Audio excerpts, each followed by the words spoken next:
Ladies and gentlemen, now it's Too Late with Alan Mosley. Yeah! All right. Woo!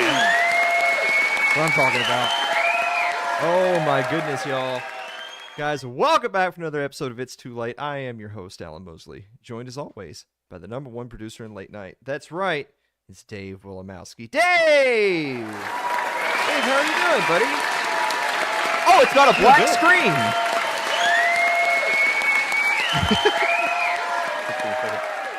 Hi guys.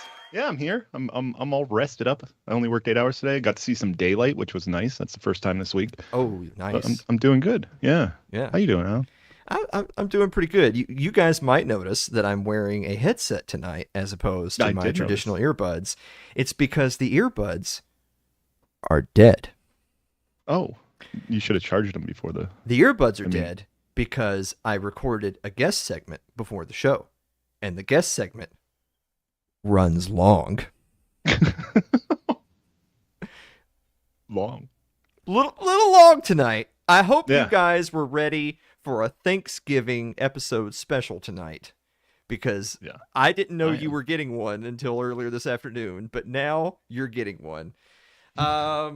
But Dave, so happy to have you here at the show on time. That's great, buddy. I'm happy to be here on time. Because when I say, here, Dave, take a look at this, and then it's just a black screen, it's not, it doesn't have the same punch, Yeah. But I'm happy to know that the new alarm that I got you is working. Check out Dave's new alarm. Oh.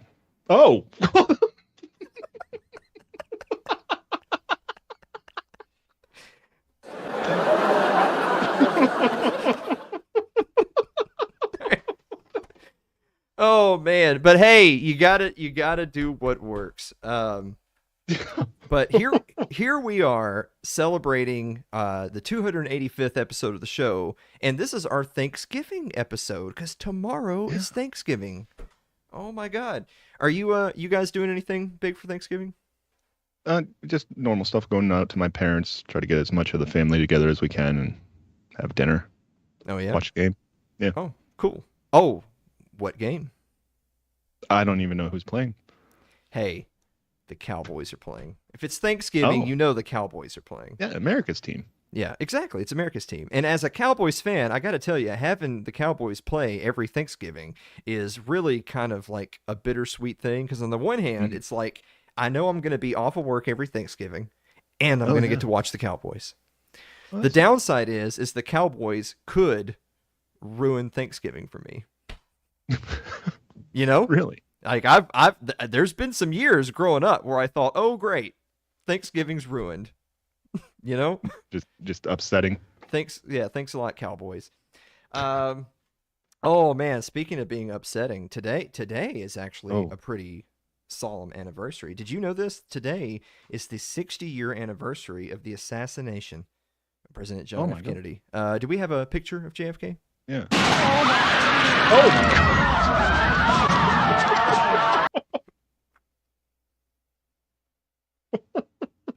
Wow. And 60 years on, the government has still refused to release all the documents associated with the assassination. What do you think, Dave? Who do you think killed John F. Kennedy? Oh, I don't know if it was the FBI or the CIA. I don't really follow it. I know it's one of those two. Oh, but you think it's an inside job though? That's. Oh yeah. Okay. I think it's not even a conspiracy anymore, isn't it? Okay. I thought they released all that stuff. No, they haven't released all that stuff. That's what I just said in 15 seconds ago in the monologue. Oh. Yeah. Okay. I got but there are a lot of theories out there about what really went down. Some say that it was the mob, and if it was the mob, then he got whacked. Yeah, that's different. But others say that it was an inside job. Like, Lyndon Johnson he had him killed. It was a coup, and he took over. Like the country you live in now is not the same country. It was conquered in a coup. Oh. Yeah. Some say it's the deep state. So that's you, right? You think like the CIA or the FBI, like they had him killed. Yeah, kind of that. because Kennedy, famously was quoted as saying that he was gonna get rid of the CIA, and so that was that'll do it. That's why they did it. But kind of where I fall on it these days, because I've looked at all those things, and I get why they're attractive, but I've kind of reached a point where I don't really believe that there was any grand conspiracy, because it's kind of like whatever happened to just good old fashioned schizophrenia, Yeah. Like, can't I just lose my goddamn mind and murder the president? No, they won't give you credit. Yeah. And now there's a video of me saying those words on the internet. So there's that. Yeah. So anyway, speaking of presidential assassinations, oh my God, the results are in, ladies and gentlemen, and the next president of Argentina is Austrian economist and self-described libertarian anarcho-capitalist Javier Milei. Wow. I know. Do we have a picture of Javier Milei? Oh yeah, I got one here. Yeah, that's him right there. Handsome man. It's a nice chain. Look at that head of hair. Very shiny chest. It is. Yeah. Yeah. But you think about Milei winning the presidency and being so open about his views on libertarianism and being an anarcho-capitalist and an Austrian and all that stuff. And it's like, I could see, right? Like I could see it. He has a lot in common with libertarians. So like he has a smoking hot wife, and he is like a successful presidential candidate. And so I guess he actually doesn't have anything in common with libertarians at all. That doesn't sound right. Yeah. And finally this evening, the owner of the Indianapolis Colts, Jim Irsay, is in the news. Now listen to this. In a recent interview touching on his 2014 arrest for driving under the influence, he got a Dewey, as we like to call him. Irsay said that he was actually sober, but that the police were targeting him. They were targeting him. Take a look at the interview right here. Okay, I am prejudiced against because I'm a rich white billionaire. If I'm just the average guy down the block, they're not pulling me in. Of course that. Do you know what it's going to sound like if people hear you say they're prejudiced against a rich white billionaire? I don't care what it sounds like. It's the truth. I don't, Andre, I could give a damn what people think, how anything sounds or sounds like. The truth is the truth, and I know that. They're prejudiced against him, Dave, because he's a rich white billionaire. That poor persecuted man. You hate to see that. I thought we were past this. It's 2023, Dave, and we still haven't left hate in the waste bin of history. No. How dare those prejudiced scums stop Jim Irsay for stopping his car in the middle of the road and being unable to walk? If you can't have a cocktail of prescription pain medications in your system and enjoy an evening drive, then the American dream is dead. Oh, yeah, this was America. But you know what? Good on him. Bravo for Jim Irsay for standing up and speaking out. And you think about this guy. Here's a guy that has a real pick yourself up by the bootstraps kind of story. Let me tell you about Jim Irsay. He started with almost nothing to his name, other than some good old-fashioned American grit, a strong work ethic, and his father's $6 billion company. That's all he had. And you know what? Thanks to his leadership, that $6 billion company is worth $4.3 billion today. Nice. Yeah. You know what? If they're going to treat you differently, it's not even worth it. No. It's not even worth it. But I'll tell you what is worth it, which is Fox & Sons Coffee, which you can find at foxandsonscoffee.com. Use promo code ITL and get 18% off orders, $25 or more. Shipping is always free over orders of $37.99 at foxandsons.com. Guys, I want you to take a look at this right here. If you look on the back of your... Oh, we're starting with the back. If you look on the back of the sack, that's where the sniff hole is, baby. Right? Can we get a shot? Yeah. Get a little reflection right there. There's the... Oh. You just... Well, this is... That's it right there. And I've also learned too, when I'm having a hard day at work, I just shake the bag and I just get in there.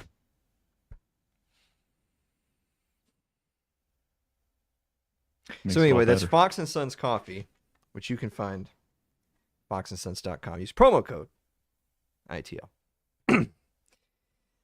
Well, we better get on with it because, oh my freaking God, if we got a show tonight, Dave. Jesus Christ. Scott Horton of the Libertarian Institute is finally here tonight. So we're going to be back after the break with the meme of the week and the viewer mail. Ladies and gentlemen, President Javier Milei. Hello. Nice to see you. It's been a long time. You're just as lovely as you used to be.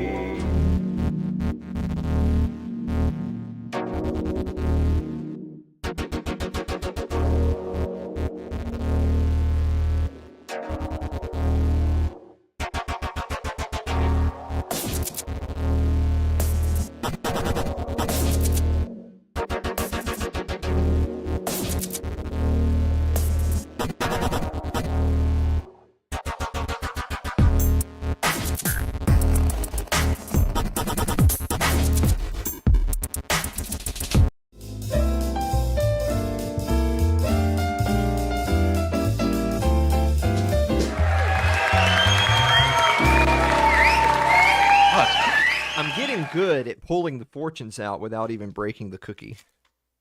What do you do with all the cookies? I don't know. I give them to the hobos. But that's nice. You are soon going to change your present line of work. Oh, God damn it. Oh, no. God damn it. That's not for me, right? That's yours. You opened it. You should take this one, I think. I'm good. You know. All right. Well, anyway. Before I forget, let me tell you about tonight's other sponsor, which is the Tennessee Hot Sauce Company, which you can find at tnhotsaucecode.com. If you use promo code, it's too late. All one word, it's too late. You get 10% off your entire order. Nice. Hold on. Special announcement. Buckle the fuck up, ladies and gentlemen. Not only will you right now get an additional sauce will be added to your order if you order during the holiday season, but they also have, are you sitting the fuck down, Dave? Wow. This is the Tennessee Hot Sauce Company beef jerky. It actually, if you look at it in the back, I'm pretty sure it's the Tennessee Hot Sauce Company tobacco chew. See that? Oh, yeah. Yeah. There's anyway. So that's the Tennessee Hot Sauce Company beef jerky. I've got the poblano jalapeno right here. And look at this, Dave! Oh my God, Dave, you have the poblano jalapeno. Yeah, I do. I got it. Look at it. Ooh. And it's shaped different than any other beef jerky I got. It's like these little like logs, like almost like little cat turds. Yeah. But I mean, not I don't know if I would describe they them don't as taste cat like terms, Dave, our sponsor for tonight. No, I mean they're just little logs. But I mean they're really tender because usually it's flat, so it's like really chewy. But these are almost like those steak things. Mm-hmm. I mean, I guess, yeah, you're probably right. Well, anyway, it does say on the back that these are 70 calories per serving.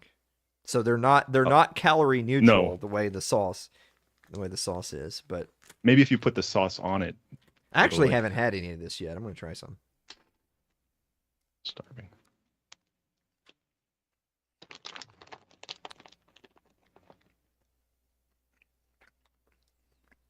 That is pretty tender.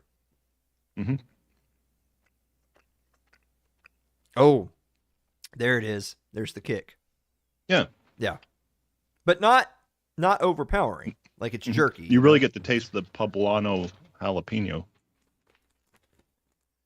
Good job remembering what the product is. Yeah.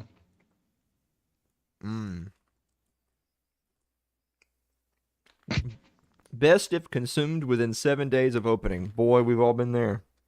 Oh, no. Well, best. I'm sure it's not going to hurt me. It's still good. Oh, it's been less than 7 days. Yeah. So that's Tennessee Hot Sauce Company. Well, it's still good. I'm sorry, Danny. It's delicious. I thought you guys had worked this out. I didn't realize y'all were still beefing. Should buy the beef. All right. Buy the beef. Ooh, okay. Ooh, kind of the aftertaste there. It lingers in a pleasant way. I mean, it's not quite as bad as just drinking the hot sauce straight out of the bottle. I mean, who would do that? Hey, Dave. Yes, Alan. What time is it? It's time for meme of the week.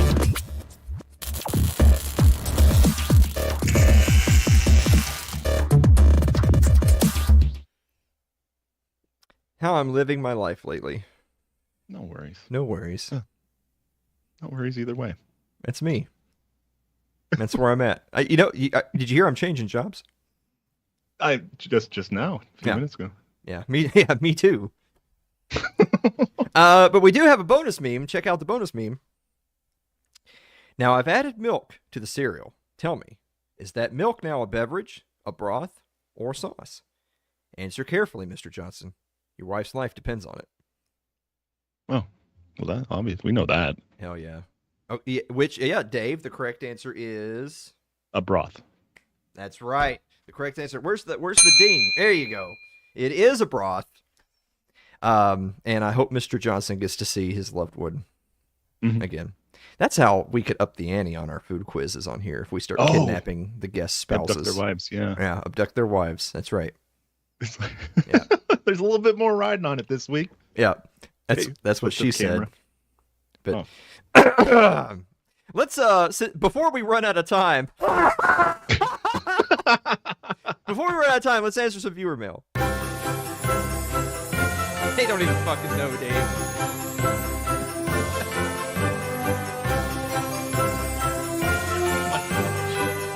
Steve. They have no idea, Dave. Okay, listen, guys. The episode's going to run a little long, so I'm going to talk to Scott for a bit. Just, a bit. I mean, you understand, right? Yeah. Okay, all right. I was just, I do. All right, I'm looking for the viewer mail, but people keep on posting just dumb shit in the community group, and I can't find it. Could y'all please refrain from posting dumb shit the afternoon of the show?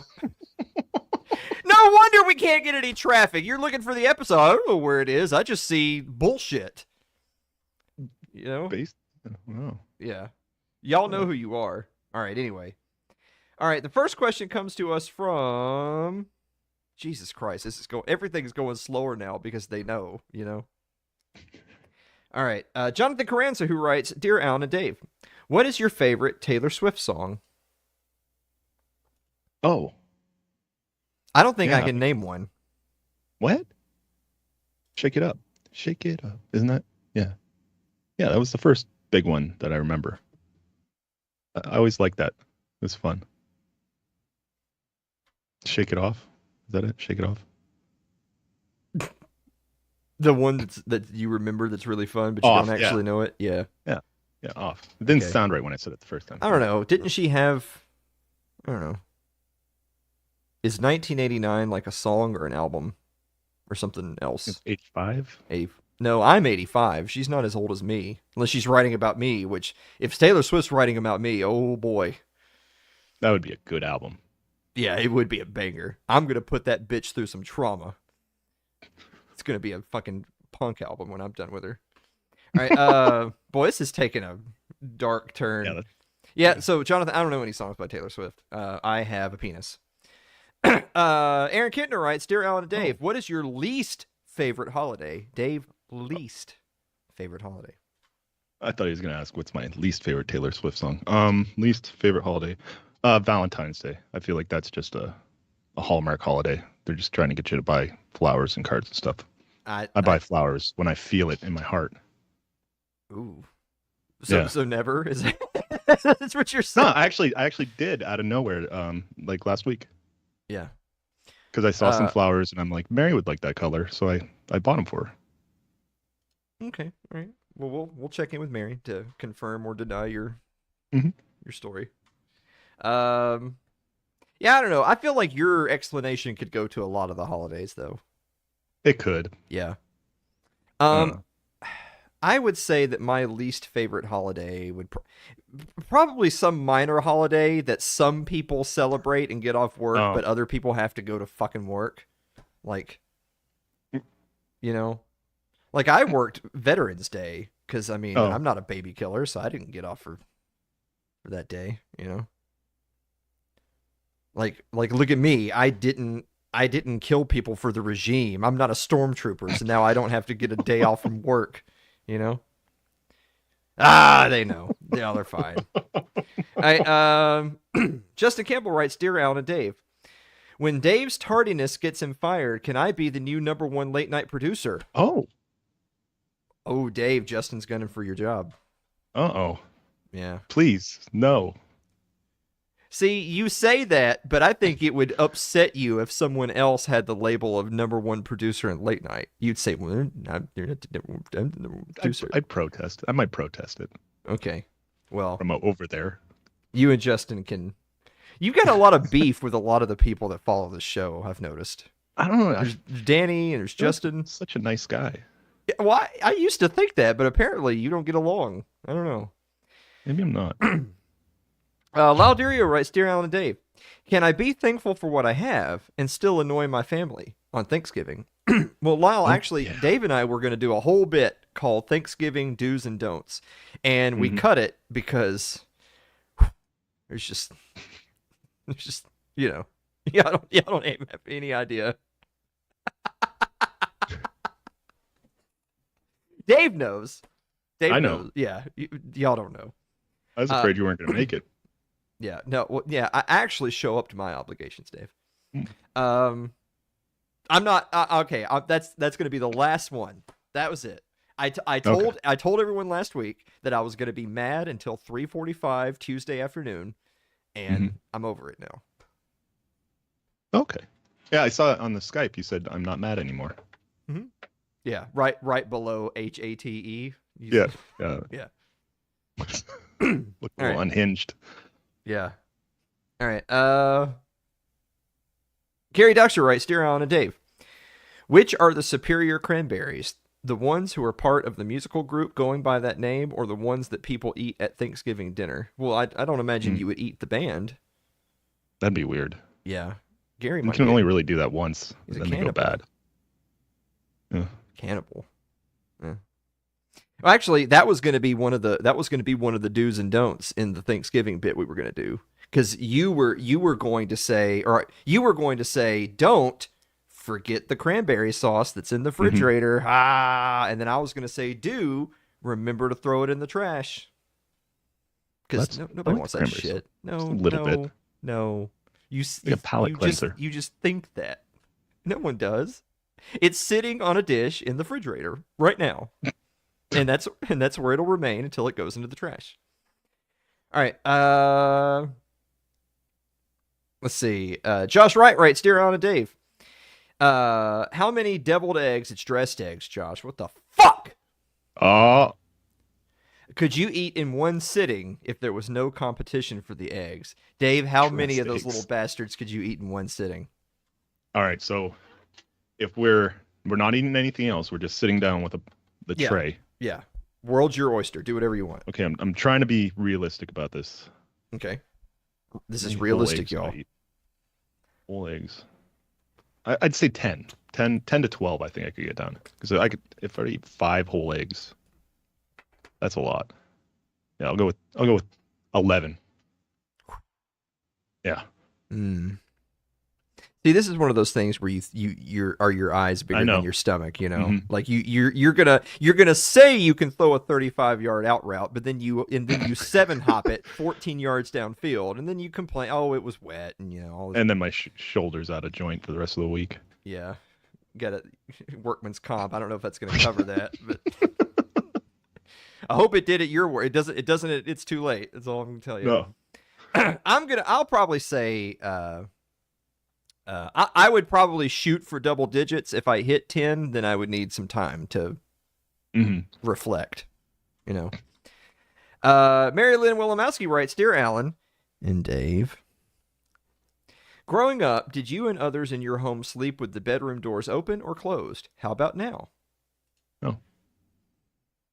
I think Mary wants to know how easy or difficult it'll be to, she's casing the house. That's what she's doing. Sneak in and out, move around. Yeah. Dig it. Yeah. All right. Doors open or closed? What do you think?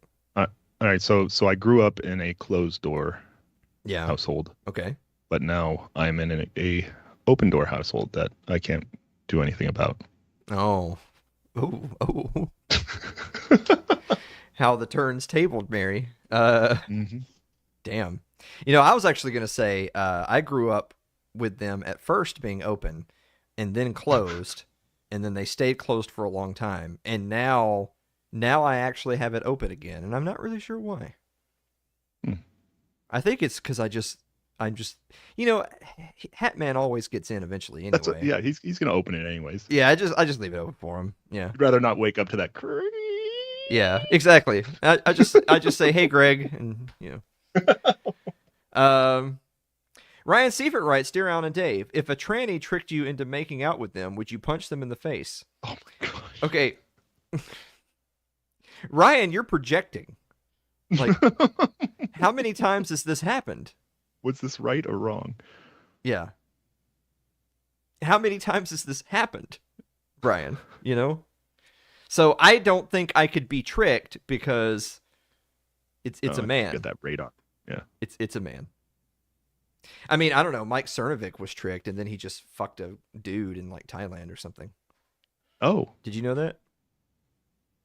No. Yeah. He fucked a dude. Wow. Yeah. What can you? I you know? didn't. Yeah, probably. I didn't know. Was. Yeah, he didn't punch it in the face. He just fucked it. That was also going to be in the Thanksgiving do's and don'ts bit. It was going to be do catch up with your cousins at Thanksgiving. Don't fuck them. Talking to you, That's Alabama. Yeah. That's helpful. Yeah. Well, remember I sent you that tweet by that one lady who said she gets laid every Thanksgiving? Remember that? There's some weird people out there. All right. Andrew Avery writes, Dear Alan and Dave, if you were an eye doctor in Alaska, would you be an optical illusion? What does that even mean? We talk. No, you don't understand it because Andy won't listen to me when I tell him if you're gonna send in puns where they have to be able to see the word, then it doesn't work. Oh yeah. In this medium, like I'm not gonna send everyone the pun so that they can read it for themselves. Like Aleutian, like ALEU. Aleutian.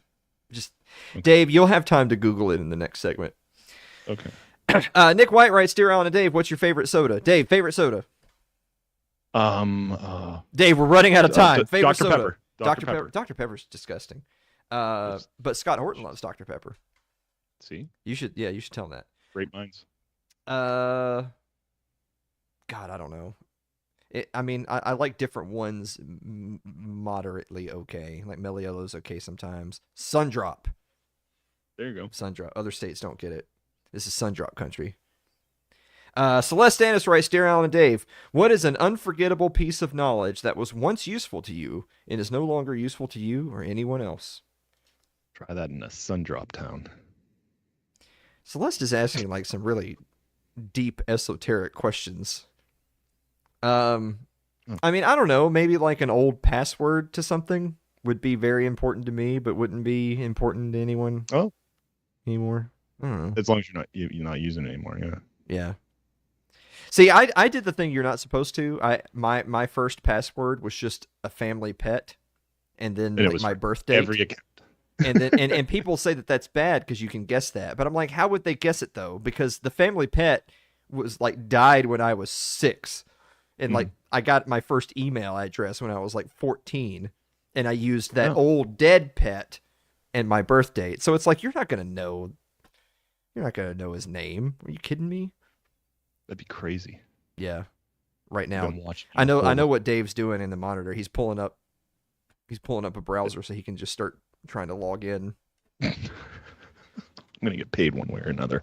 God damn it. All right, and finally, no, we already did that one. Favorite Taylor Swift song. Why is it on there again? What the fuck? Wow. Is this supposed to be? I'm circling back to see if I remember a Taylor Swift song. Maybe 2 people asked the same question. No, it's Jonathan. Oh. Help me out here. What's?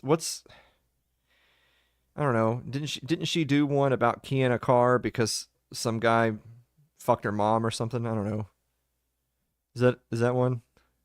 Probably, but Okay. it doesn't ring a bell. Whatever song of hers is closest to that is my favorite one. I'll let you guys decide. There's that one where she's like, "I am the problem" or something. Well, ain't that the most truthful thing she's ever fucking said. All right, guys, we're going to be back after the break with Scott Horton of the Libertarian Institute to talk about Star Wars. Star Wars. Right after this commercial break.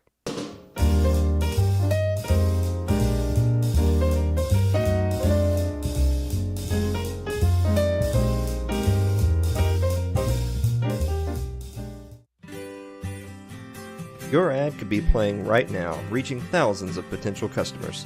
Sadly, it's not, but it could be.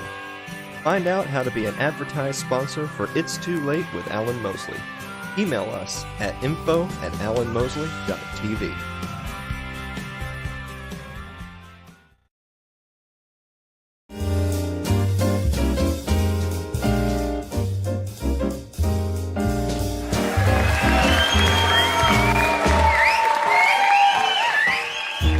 Welcome back to the show, everybody. Our guest this evening is the director of the Libertarian Institute, as well as editorial director of antiwar.com. He's also the host of a radio show that I believe has an interview for every $1 million George Lucas has ever made. Pretty damn close to an accurate statement. Scott Horton, welcome back to the show. Thank you, Alan. Happy to be here with you. Well, we're happy to have you. This is our Thanksgiving episode after all. And so I had told everybody we're going to have a huge guest for Thanksgiving. I didn't know who that guest was going to be, but I told everybody that. Turned out to be Scott Horton. I'll be as big as I can. All right. Well, there you go. So as we had discussed previously, I'm over Israel-Palestine. You know, look, the thing is that with a lot of these like major political, social, cultural events, it's like people have developed their opinions at this point. Yeah. I have nothing to add to the conversation. So you and I are going to talk about what's really important at the holidays, and that's Star Wars. Sounds good to me. I'm not over Israel-Palestine, but I could use a break. Okay, I figured you probably could. Yeah. All right. So we're gonna try to do this sort of like chronologically from the order of release, just so that you kind of have an idea where my brain is. Hey, so, whatever you say, man. You drive off the shotgun. All right. So we'll start with the original trilogy. Original Star Wars: A New Hope. Now, Scott, I'm not going to try to pin you down and tell everybody what age you are on the show, but I'm 38. The original Star Wars, like I think Return of the Jedi had just come out when I was born, so I was a young kid. You're 83? The original trilogy had already been, had already been out for some years. What year were you born, Alan? 85. Okay, yeah. So Jedi came out in 83. Okay, yeah. There you go. But we'll start with the original trilogy, Star Wars: A New Hope. So on a scale of 1 to 10, how big of a Star Wars fan were you at the time? Okay, so I was born in 76. I'm 47 years old right now. And so my first Star Wars movie was Empire. I saw it when I was 3, almost 4, when it first came out in the theater. And I remember being terrified of the Tauntaun. There's one scene of the Tauntaun where he almost breaks the fourth wall and sort of growls right into the camera. And I remember thinking like, oh my God. And then I think I fell asleep during Dagobah and I woke up again during the sword fight on Bespin is my memory of Empire. And I had been introduced to Star Wars before that by my father's friends' sons, and they were older teenagers. And they had the full size, G.I. Joe sized, 9-inch or 10-inch action figure doll guys of, I'm going to say it was Luke, Han, Chewie, and Darth Vader. And their mother just said, give those to him. And they were like, what? And she said, you heard me. I still remember this. I was 3 years old. And I'm like, what is this? And they explained to me, this is Luke Skywalker and Han Solo, and they're the heroes of Star Wars. And that was the first I ever had been introduced to the concept of Star Wars. And as a little boy, Luke and Han are the perfect age, right? They're young men. It's the perfect kind of ideal about so this is what it's like when you become a big person is something like this, you know, kind of things. They're perfect heroes for little boys, you know, and for me certainly. And then HBO and VCRs were new then, and so I think it was very shortly after. We got a VCR somewhere around then, and it must have been somewhere shortly after that I think Star Wars came back to the theater. And you could get, and we did have the awesome, it would be $1 million collector's item now, I bet, was the book that you got when you went to see Star Wars, because that was how it was then. They would re-release it. It would come in the summertime, and they would redo it every couple of years or something like that. So I think I remember seeing Star Wars 4 in the theater after Empire, but pretty soon after it. And then they played it on HBO, and we taped it off of HBO, and then when I was 4 and 5 and 6, we watched episode 4 every day. Every day. I came home from kindergarten and we watched like there was a kid in the neighborhood whose mom was a teacher. So he would come to our house after school for a little while until she would come and get him. And so we would watch like the first 45 minutes or hour of Star Wars every day. And we would always rewind it and start over at the beginning. I don't know. And we watched it every single day. It was the only thing I cared about is all the toys. You know, when I was 5 for Christmas, I got a land speeder, and I think I may have gotten the Falcon at my 5-year-old Christmas. I got the Falcon, and that was the only thing I cared about until I was, I guess, when I was like 9 or 10. I played with G.I. Joe and Transformers. I was in Transformers a bit there when I was like 9, 10. But I think it was all Star Wars. So the only question was, are we playing with the men or are we the men ourselves, you know, cosplay as they would say now. And we had the toy lightsabers. I had a best friend down the street who was also a total Star Wars nut like me, my exact same age, like 2 weeks younger than me. And it was the only thing in the world that I cared about at all until I started skateboarding when I turned 11. Well, 87. One of the conversations we had actually not that long ago, just spur of the moment, talking about just films and TV shows in general, was obviously if something is just culturally iconic or just a great story or whatever, or it comes at the right time and it has that staying power. You know, we were talking about things that have staying power, and one of the conversations came up is that, well, like the effects. Like, obviously, if you look back at, like, the original Star Wars today compared to brand new stuff, you know, obviously they didn't have multi-billion-dollar CGI and stuff back then. But they did, with what they had, they did an amazing job. Like, all the miniatures and the models and the practical effects and stuff. Because one of the movies that I brought up was the original Jurassic Park, which I think was like 92 or 93. In my opinion, the original Jurassic Park looks better today than like the brand new Jurassic World movies do, because they did more practical effects and not just wall-to-wall CGI that's almost like, it kind of takes you out of it because you know it's not real. So if that makes sense, it's sure. Like it's like, you know, Star Wars isn't real, and you look, like I said, you look back at it now and it may look a little bit dated, but you're still hanging on it. Like I said, I was just gonna say, like, you've seen the specials where you see like the zoomed out of them in front of the screen with like the big Star Destroyers and X-Wings and stuff, and you're like, oh my God, I wish I had those things in my house. Oh yeah.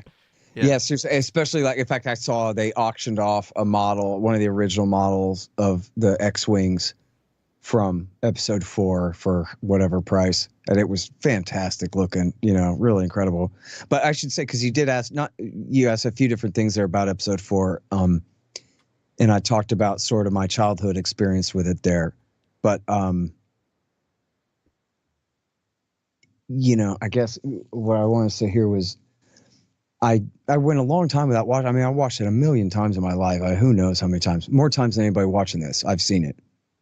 But then, you know, whatever. I got other interests, and I have gone at times for even a few years in a row without watching it. And fairly recently, one of the recent times I watched it, going back a few years, I guess. It had been a few years since I had seen it.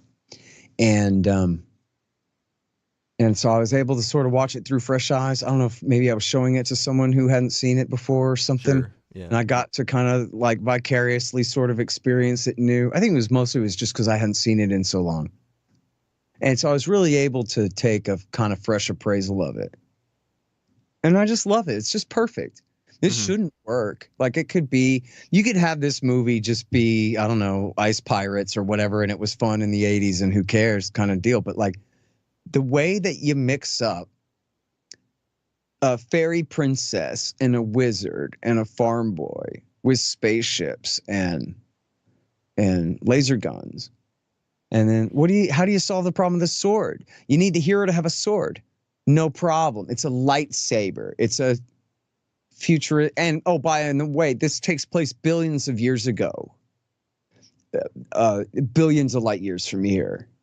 Right. In a galaxy you can't even see from here, you know? Yeah. And so it's a fairy tale in space, a mashup of fairy tale and science fiction that like does not have to work, but it totally works. It totally works. And I believe in Obi-Wan Kenobi, dude. And I care about him, and I know that he cares about me. You know what I mean? Like, yeah. Well, I'm so glad you brought that up, because that was exactly what had just jumped in my mind. Is another way that you can tell that a classic film is great is when you can't really imagine anyone else in the movie. Like Alec Guinness is Obi-Wan Kenobi, and so you have like this older English, like a supremely talented and like classically trained actor who jumps into this like spaghetti western sci-fi tale. And I've seen the old interviews of Alec Guinness, which it's one of those things where it's like when things are exactly the way you think they are in your head, it's like pleasing. Like Alec Guinness in real life is totally like what you would think Alec Guinness would be like. That's how he is. And I've seen him do interviews where people had asked him like, look at your body of work in some of these drama and period pieces you were in. How did you get involved with Star Wars? And he said his answer is that his management or whatever had sent him the script and said, "Oh, you're not going to do this movie, but it's kind of floating around town. You know, they're thinking about taking on this new science fiction thing. I don't know if you'd want to be a part of it, but you know, read it." And he said, "I was reading it and I thought, well, this is silly. But then after I got into reading it, all of a sudden I was turning the page because I wanted to see what was going to happen next to these people. And then, you know, all of a sudden, boom, I've read the whole script and I'm thinking, wow, there's something here. It's not silly. This is actually really serious. You just don't get it," is what he was saying to his agent and manager. And that's how he ended up being Obi-Wan Kenobi. Well, and look, and think about, you know, Han, Luke, and Leia in there. They're just perfect. R2 and 3PO are perfect. You know, I read a thing that said that originally R2, and I guess I've read this script too, where R2 like talked back to C3PO all the time. And it was decided late, I think even maybe after the filming, that, you know what we should do? We should take out all of R2-D2's lines and give him baby beeps and make him sound like a sweetheart, but we don't even understand what he's saying. And then they came up with the whole thing of R2-D2's language. And now C3PO's mad at him for no reason all the time, which makes it funnier. Right? Where like R2 at worst is like, come on, leave me alone or something. You know what I mean? And C3PO is, and especially, I know that there are people who like, you know, there's too much 3PO here and there, but it's really important to have 3PO in there as that kind of comic relief, you know, to lighten up on everything and what have you. But I mean, the real magic to it all, and I think that this comes up later in the prequels as a problem, is that to Lucas, and he's talked about this explicitly, right, that his filmmaking is all very plot driven. He thinks all these things should be silent movies, or they ought to be able to be silent movies. And that the actors, look, you just stand there and look concerned for a minute, and then you look heroic for a minute, and then like he doesn't want to direct a lot out of them. He just needs them to hold their place while he gets this shot. And he doesn't, I think he didn't even understand himself, even though he must have had a great relationship with them. I think he didn't understand. We love Han, Luke, and Leia.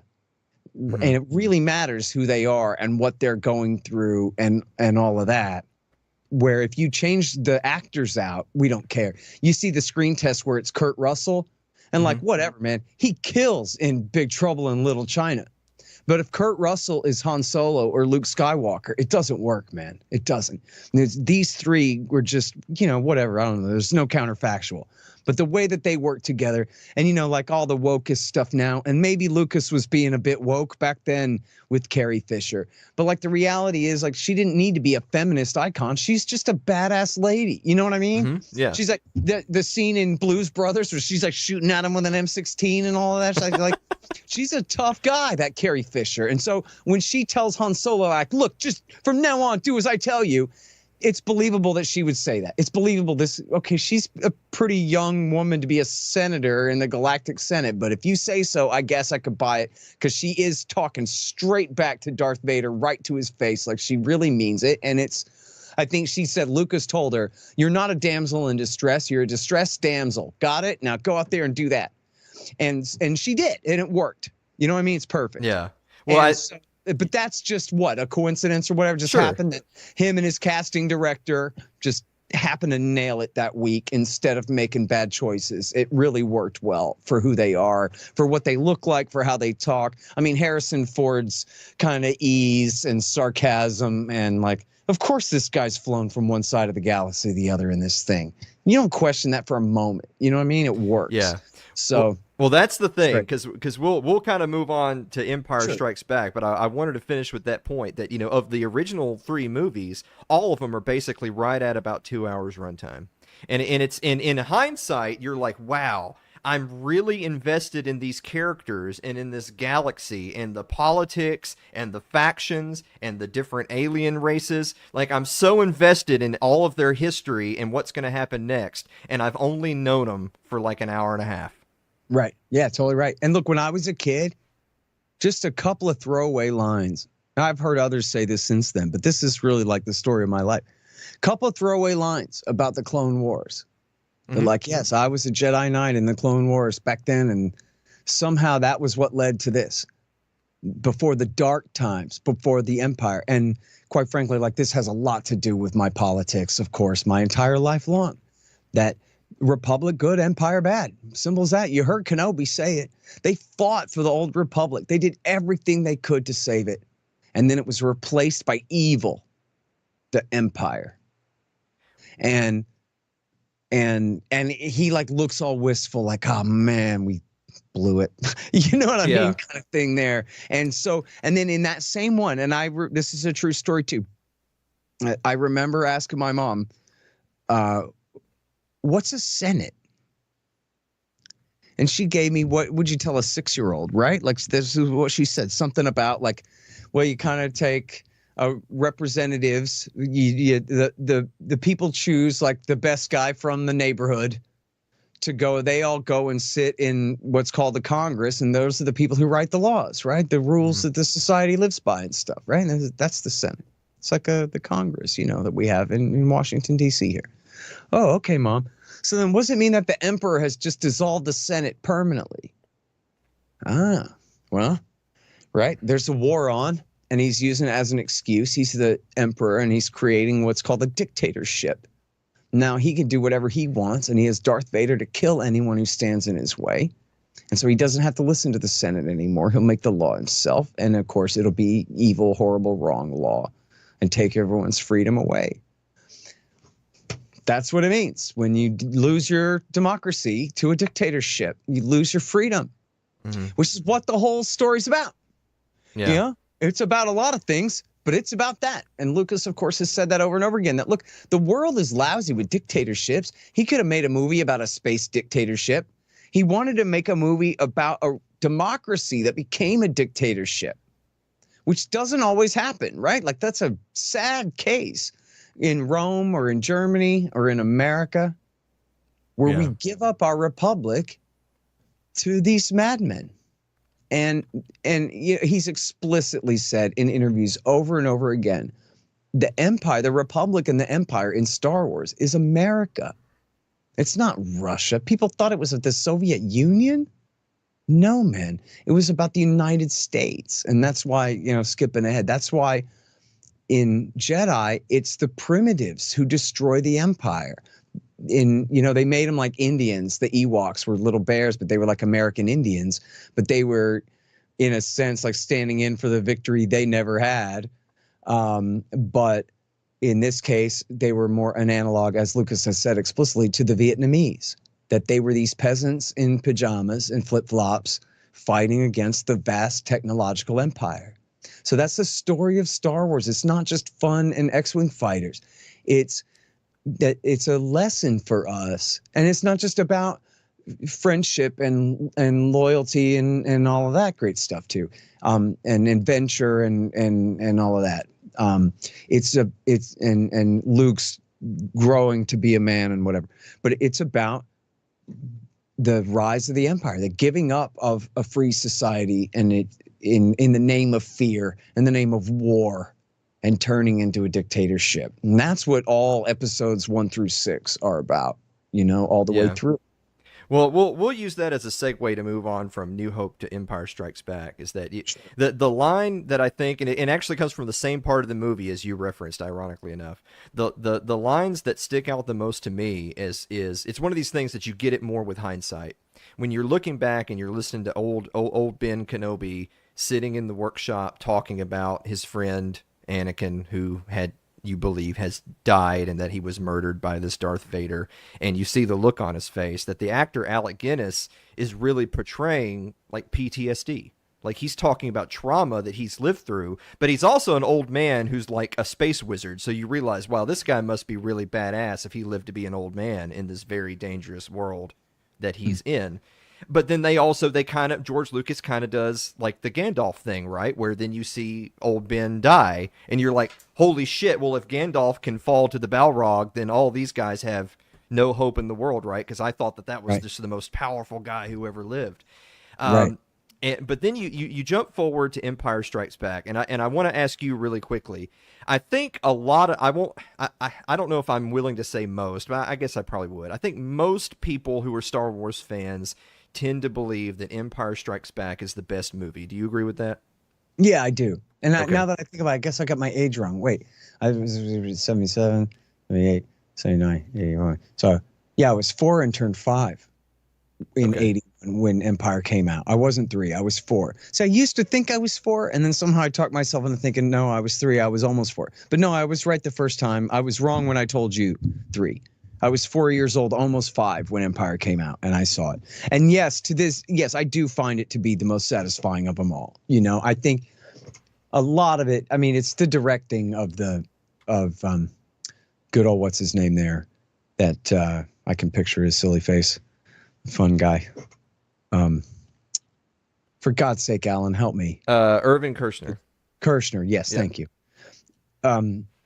It's Kershner and his cinematographer, whoever, that went in there and they made that thing look so good. I mean, the fight on Bespin and the walkers and the asteroids and just the as you talked about before, the just total immersion in this story. I believe in Chewbacca. I don't, like we talked about the droids. It's not just Carrie Fisher and Harrison Ford.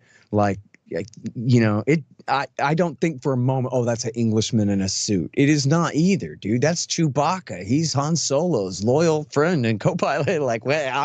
This is very real and very important what happens to all these people in the thing. And I think the way the movie is written, and it's Leah Brackett is the one who wrote the story. Lucas was like, hey, would you write chapter 2 for me, lady? And she did, and then died of cancer. I think they even maybe added her name belatedly to the credits later. They're there now. That might not be right. I do remember that whole kind of controversy right there where I think some kind of short shrift. But you know what? In fact, I should have said this at the very beginning, Alan. This is so important for your audience. If people don't know this, it's a tragedy if they don't. You go to the Pirate Bay and you get Star Wars despecialized editions. Mm-hmm. Yep. And I have to tell you, and I am the boss of this, okay? Like I am on a lot of things. Sorry, but it is what it is. There are no improvements in the special editions. None. They don't fix anything that's actually broken and needs fixing. Like there's a weird jump cut when Luke lights up his lightsaber. They don't fix that. Or when Han and Leia are talking and it's supposed to be hyperspace out the window, but it's not. They don't fix that. But they fix all kinds of stuff that doesn't need fixing. Putting Jabba the Hutt in there when the Greedo scene already took care of that, and now you got to make Han step on his tail, and it doesn't make sense. And now for some reason the door at Jabba's palace is 1,000,000 miles wide when it doesn't make sense when you think about how wide that passageway is once they go inside. And like, it's just, they tinker with all these things. It made sense that they wanted to put Ian McDiarmid as the Emperor in the scene in Empire Strikes Back, when clearly they had changed the character of the Emperor so much from the hologram in Empire to who he was in Jedi. But then they changed all his lines. And by changing his lines, they completely screw it up. It doesn't work anymore. And I forgot exactly what it was, but it ruins it. The way they should have just left it exactly the same, only just fix the damn hologram. Well, right? I'm glad that you brought that up because so go to look, you go to the Pirate Bay. I mean, and you don't even need a VPN for this because nobody cares about this. Okay, like if you're gonna get the latest stuff off the Pirate Bay, you need a VPN or they'll get you. But which I don't know what they'll do to you, but anyway. But for Star Wars despecialized, nobody cares. So you could go to any one of 6 different versions of the Pirate Bay and type in Star Wars despecialized and get Empire, Star Wars for New Hope, Empire, and Jedi without any of the special edition corrections in their pure form, which is 100% better. There's no improvements. I mean, everything that they do, the song and dance sequence and Jedi, all of this crap, you don't need any of that stuff, man. Yeah, they definitely, it must have been that like they had some kind of a quota of we need to have X number of minutes of new material to put on the poster or whatever. I will say, I think there were things that always bothered Lucas, but they were the wrong things. Sure, yeah. Right? Like there's a scene in Star Wars 4 where Tarkin and Vader are talking, and Vader says to Tarkin, they've just made the jump into hyperspace.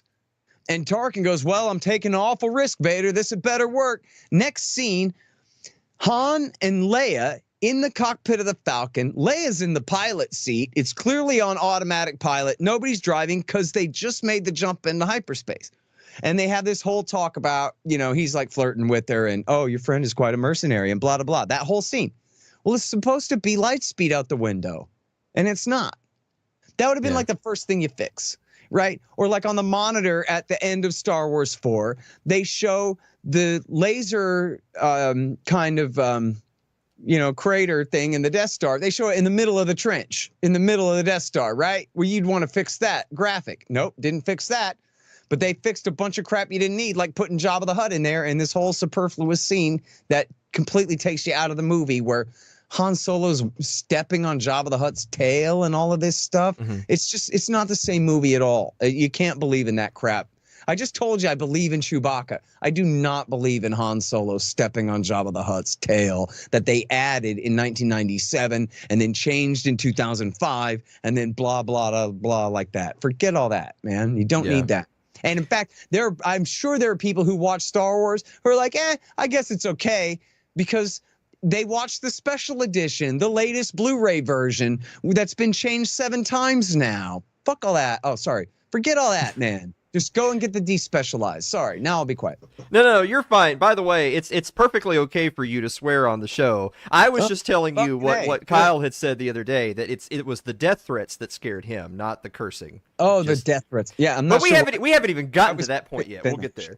All right. Okay. All right. So anyway, so Empire Strikes Back. Yeah, oh my God, we're like gonna be so over on time. That's okay. So Empire Strikes Back. Obviously, you've got I got 20 minutes, buddy. Okay. Well, no, you know what? No. I'll have it's Kyle. He'll forgive me. I'll have Connor tell him. All right. Well, okay. Well, Kyle replaced you, so tell Kyle that Connor's going to replace you. There you go. Yeah. All right. So Empire Strikes Back. I mean, obviously, the big finale is Darth Vader telling Luke that he's his father, but not just that, but just the whole sequence of them fighting where you've got all the training. Luke is with Yoda. He's trying to realize sort of the dream that you learned about from the first film via Obi-Wan. And then he goes and fights Vader, and what happens? He gets his ass handed to him. And that right off the bat is a different kind of movie, right? Because we're not, this is not going to be one of these Mary Sue types where he just becomes overpowered and kills everybody. This is going to be a true hero's journey where Luke fucked up and now he's going to suffer the consequences. And that's something, by the way, that you just don't see in movies at all anymore. Yeah, that was a huge deal. By the way, so I'm off the hook for, I can stay. Okay. All right. Good. Okay, good. So yes, no, that's huge. And in fact, you know, it's funny. I was just remembering this. In preschool, there was a kid that had the Empire Strikes Back coloring book. And in his version, Luke's hand is cut off.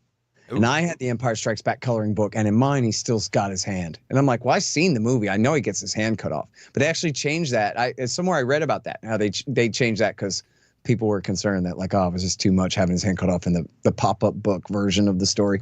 That's how OG I am, dude. I had the... Or maybe it was the other way around. Maybe I had the no hand version and the kid at preschool had the hand version. And then we got in a big argument about it. I was only 3, Alan. I'm trying to remember. Yeah, it's not sure. easy. No, I understand. It was 1979 or 80. No, I don't know when the hell it was. And by the way, since we haven't even gotten... It must have been before I saw the movie then. Yeah. No, because I guess I could have been 4. No, I would have been 4 then still. Kindergarten, I was 5. Okay. So that makes sense. No, I was still 4 in preschool and arguing about Empire Strikes Back coloring books. But anyway, yes, it is a big deal that Luke gets totally beat down and the movie ends with, you know, he's still alive. He's got most of his friends, but he's terribly wounded. As Lucas points out, symbolically, he's completely cut off from his father now. He knows it's his father, but he loses his sword and loses his hand with it.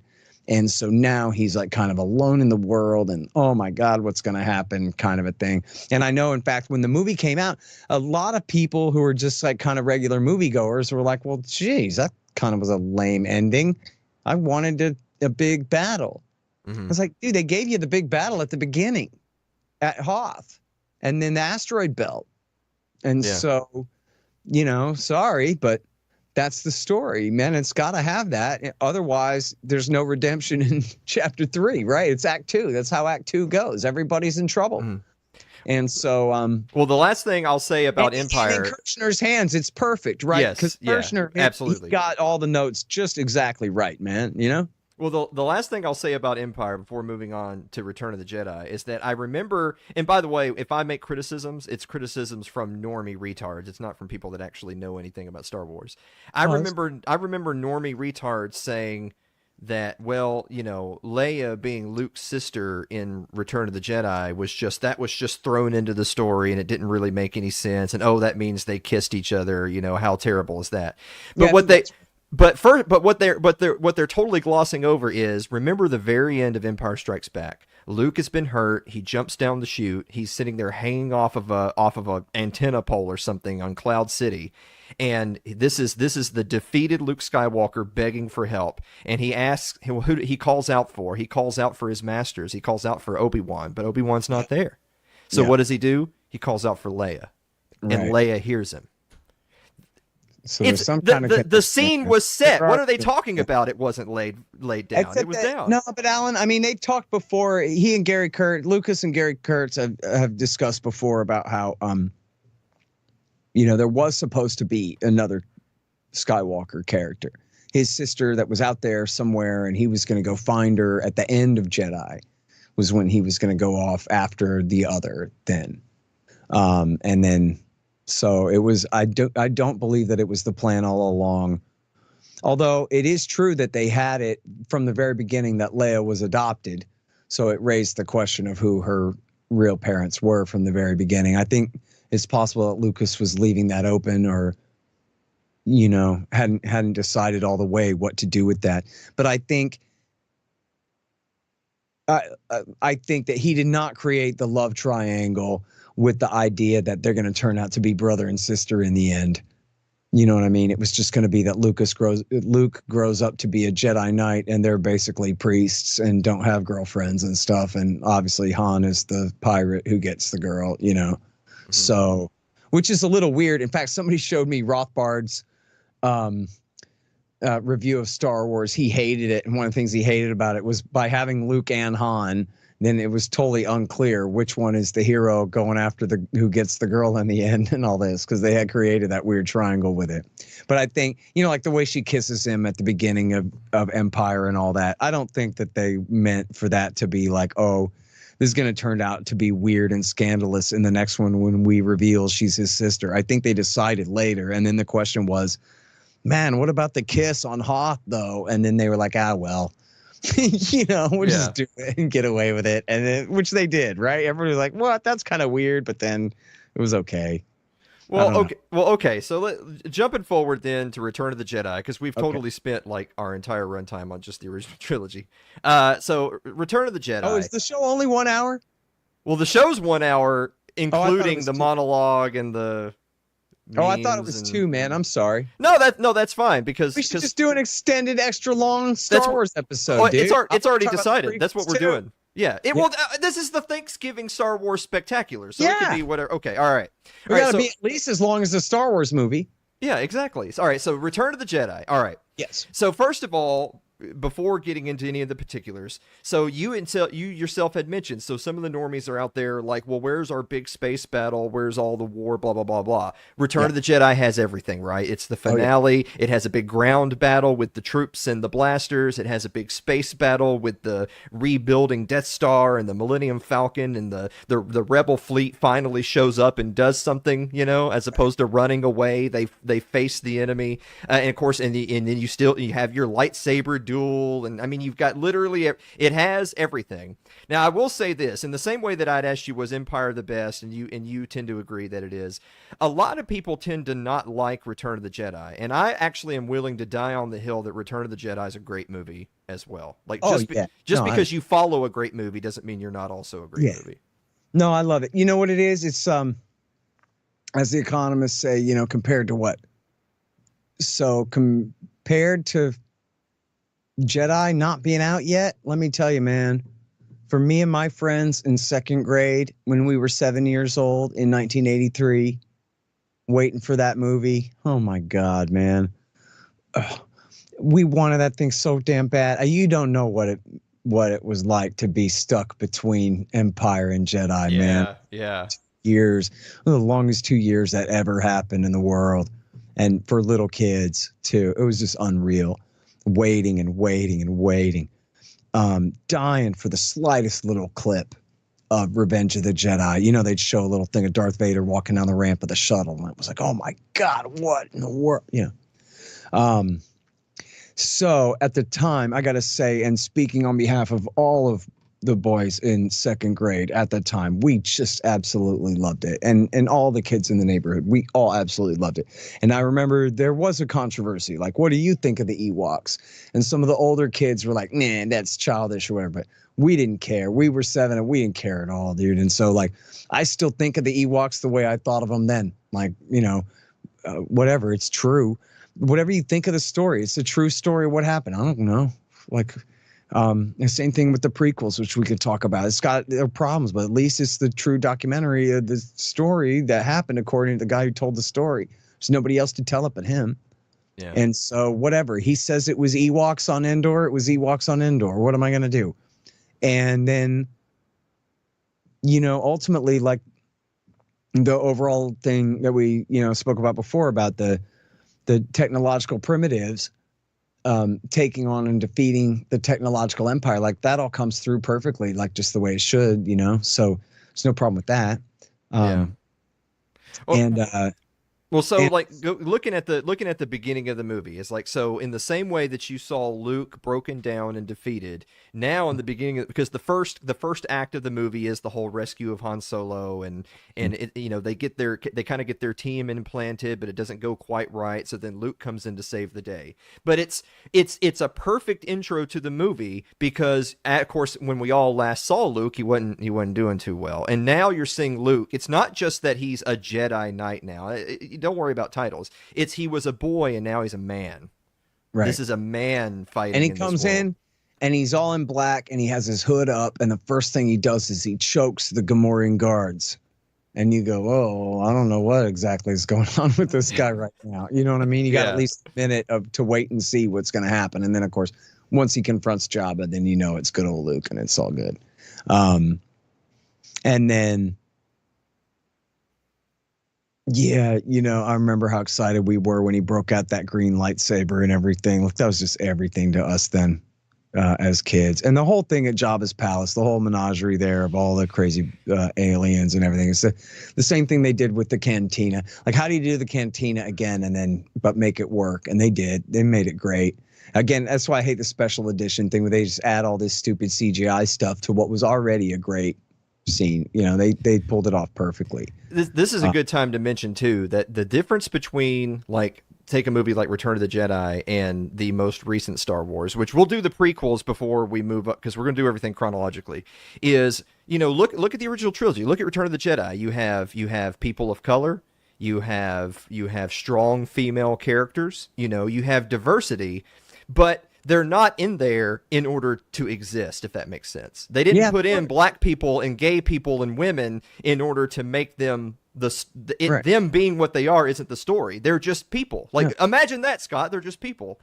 Well, and that was, part of what was cool about it was this was clearly just an accident. It was only implicit in the story that there's no such difference as white and black people in Star Wars. Like, obviously, like, Lando is darker than Han, but the difference in races is between, Quarren and Twi'leks and whatever, all these different alien races, making humans just humans. And so, I guess it would make sense that humans from different planets around the galaxy would come out with a little bit different shades of skin, but you wouldn't think of them as like whole different races of people. They're just humans because the different races are all these aliens. So in a way, it's like a very kind of melting potty sort of individualist kind of take on immigration and diversity and all that, but not written by, as you're talking about there, like some crazy commie professors trying to destroy everything good and force some Korean girl down everyone's throat just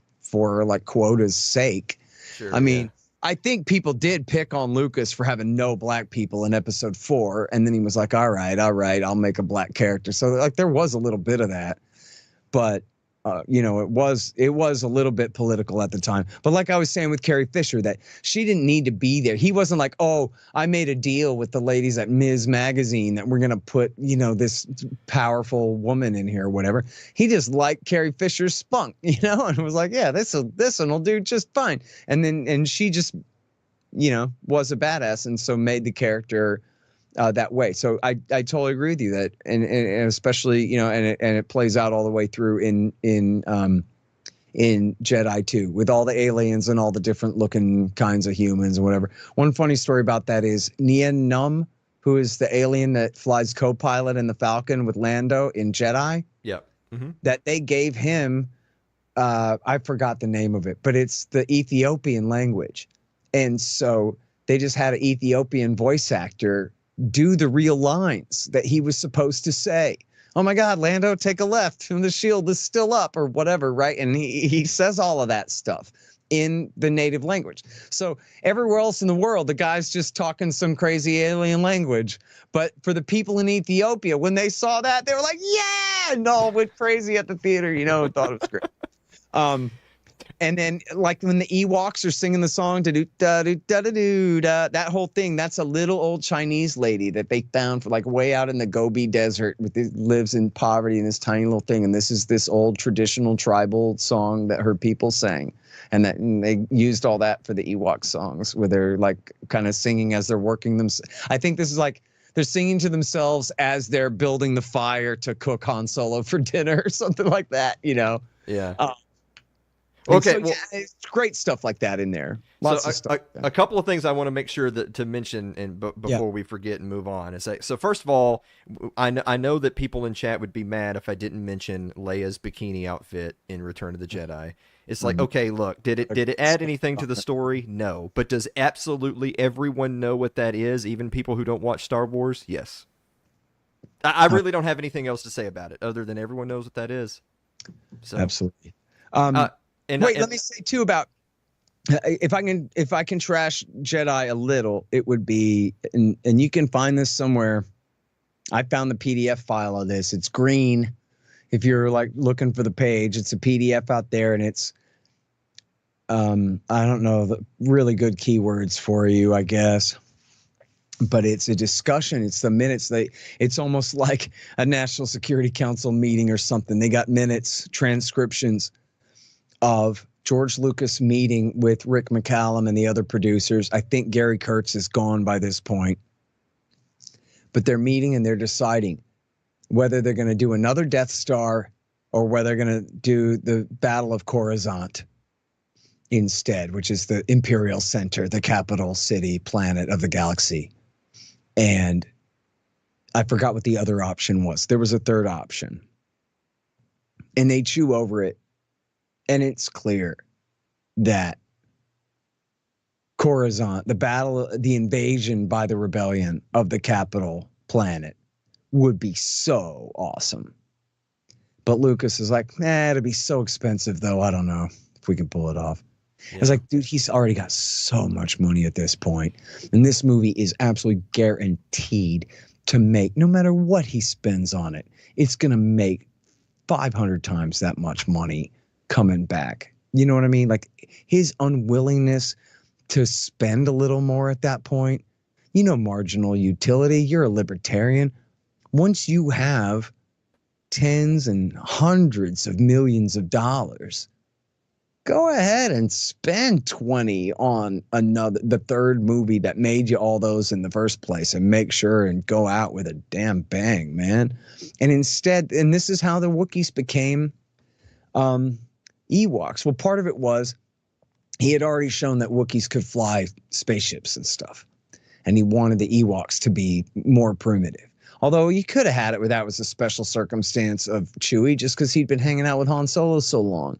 You could have still had a bunch of Wookiees enslaved by the Empire, freed and rise up and overthrow the thing without, and show them as being ignorant to the technology, but just being brutes and just beating the stormtroopers up and whatever. They could have done that. And then half the reasoning was that if you make them small little teddy bears, that you'll save half the money on the costumes. Instead of getting a bunch of gigantic people to wear these gigantic costumes, we'll get a bunch of little people to wear little costumes, and it'll cost us half as much.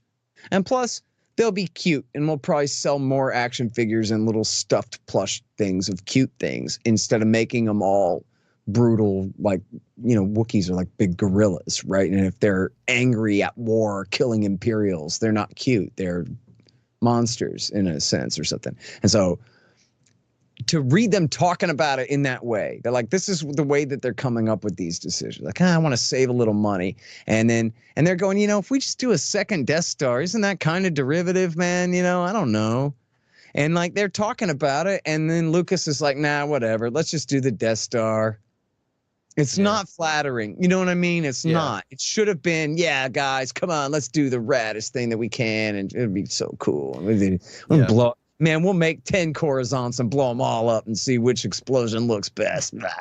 That's what he should have done, right? Here's $1 million for you. Here's $1 million for you. Let's do this shit. Let's bring back John Dykstra, who helped us with the special effects from Star Wars 4, and put him to work too, man. Let's do it. Up, boy. And then what? It would have been the ultimate Revenge of the Jedi, Return of the Jedi that he had in mind, that he did have. Like, would be the ultimate way to tell this story. And then he just dumbed it down. He was like in a hurry. He wanted to save time and save money and just wrap up this whole Star Wars thing.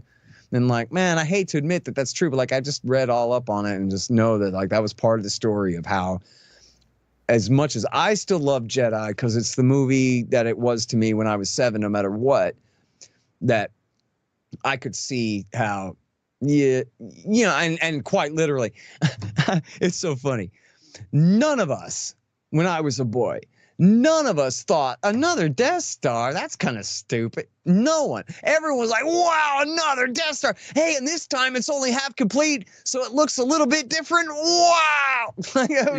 Totally good enough for us, man. Absolutely good enough for us at the time. So I can't complain really about that part of it, Well, to your point about the money, I looked this up while you were talking because I just wanted to have the numbers. So keep in mind, this is 1983 money we're talking about here. So the dollar was worth a few more cents than it is today. Quite a bit. Return of the Jedi made just under $500 million worldwide against a production budget of $32.5 million. You see? That they made some money on Return of the Jedi. 30. In other words, he could have gone ahead and dropped 50 or 60 or 70. He could have said to Rick McCallum, all right, dude, look, I've been doing a bunch of cocaine. Let's just do 75 and see what we can come up with, man. Let's build a Coruscant and then let's set that bastard on fire. Let's do it. Let's bring Gary Kurtz back, because at least he's got some darkness in him, man. Gary Kurtz was a great influence on, I mean, they say he spent money and he took too long and whatever, business problems. Forget that. The man had vision. He was a great partner for Lucas in telling the story of Star Wars. And in fact, now I think about it, part of what I was just telling you, I think I learned from an interview of Kurtz, where someone is asking him, man, what went wrong with you and Lucas and what all happened there? And he kind of really opens up and talks about it, and talks about how Jedi was supposed to be and how it was going to end with Luke, you know, going off into the darkness alone, into the sunset alone in search of his long lost sister and new adventures and whatever that was going to lead to the next 3 chapters. So the story of Jedi, it was partially what I was saying, the thing that's green, that PDF that has the notes of their big meeting. It was kind of half of that and half this interview of Kurtz that I read years ago is sort of where I got that narrative from, about like just kind of what could have been with Jedi. Yeah. But still, like, I ain't complaining at all. I do absolutely love it. And again, for anyone tuning into just this part, I'm talking about the despecialized edition. I'm not talking about all the cartoon crap that they put in it that makes you want to just turn it off and go outside. I'm talking about the good version.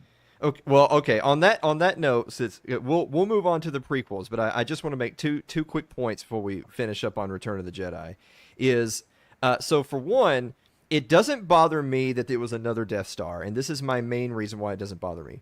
If you've watched any random cartoon or whatever, like here's what Cobra is doing, here's what the Decepticons are doing, whatever, every single time they ever come up with some scheme to build some secret weapon or whatever, and then the good guys blow it up, I'm one of those psychopathic kids that thinks, well, what if they just do it again when you're not looking? So, I mean, that's what the Empire did. It was, well, we've designed a Death Star that can blow up planets, and you destroyed it, but we still control the Empire and have its natural resources. So to me, it makes perfect sense that, well, they would just build another one, because what's the rebellion going to do about it? You know, like, right. So that's, and the last thing is that I think one of the reasons why Return of the Jedi remains one of, or my favorite, is because it has my favorite scene in all of Star Wars. My favorite scene of all of Star Wars is when they take Darth Vader's helmet off when he dies. Oh, yeah. And the reason why it's my favorite scene is because I know that and this is another one of those things where I've seen normies specifically say, I hate this scene and I want to punch him in the mouth, is the fact is that you've spent, like, imagine being in your seat, right? Like, imagine being a kid growing up, you're watching the movies, you're waiting for Jedi to come out, and in your world, Darth Vader is the biggest, baddest baddie who ever lived. No baddie even comes close to how bad Darth Vader is. So after years and years and years of seeing him as just this unconquerable foe that no one can touch, you realize he's just an old man. Yeah. That's a powerful scene. Yeah, it's huge. I remember that at the time. Oh, and I got to say, we all wanted to know so badly who is under there. Yeah. I mean, is he even a man? Is he an alien? I remember... It's funny. I could see how I saw it this way. In the scene in Empire where they show the back of his head when he's in the Star Destroyer kind of meditation chamber there, and the machine is putting his helmet on, and the Imperial officer sees. I wasn't sure it was the back of a man's head.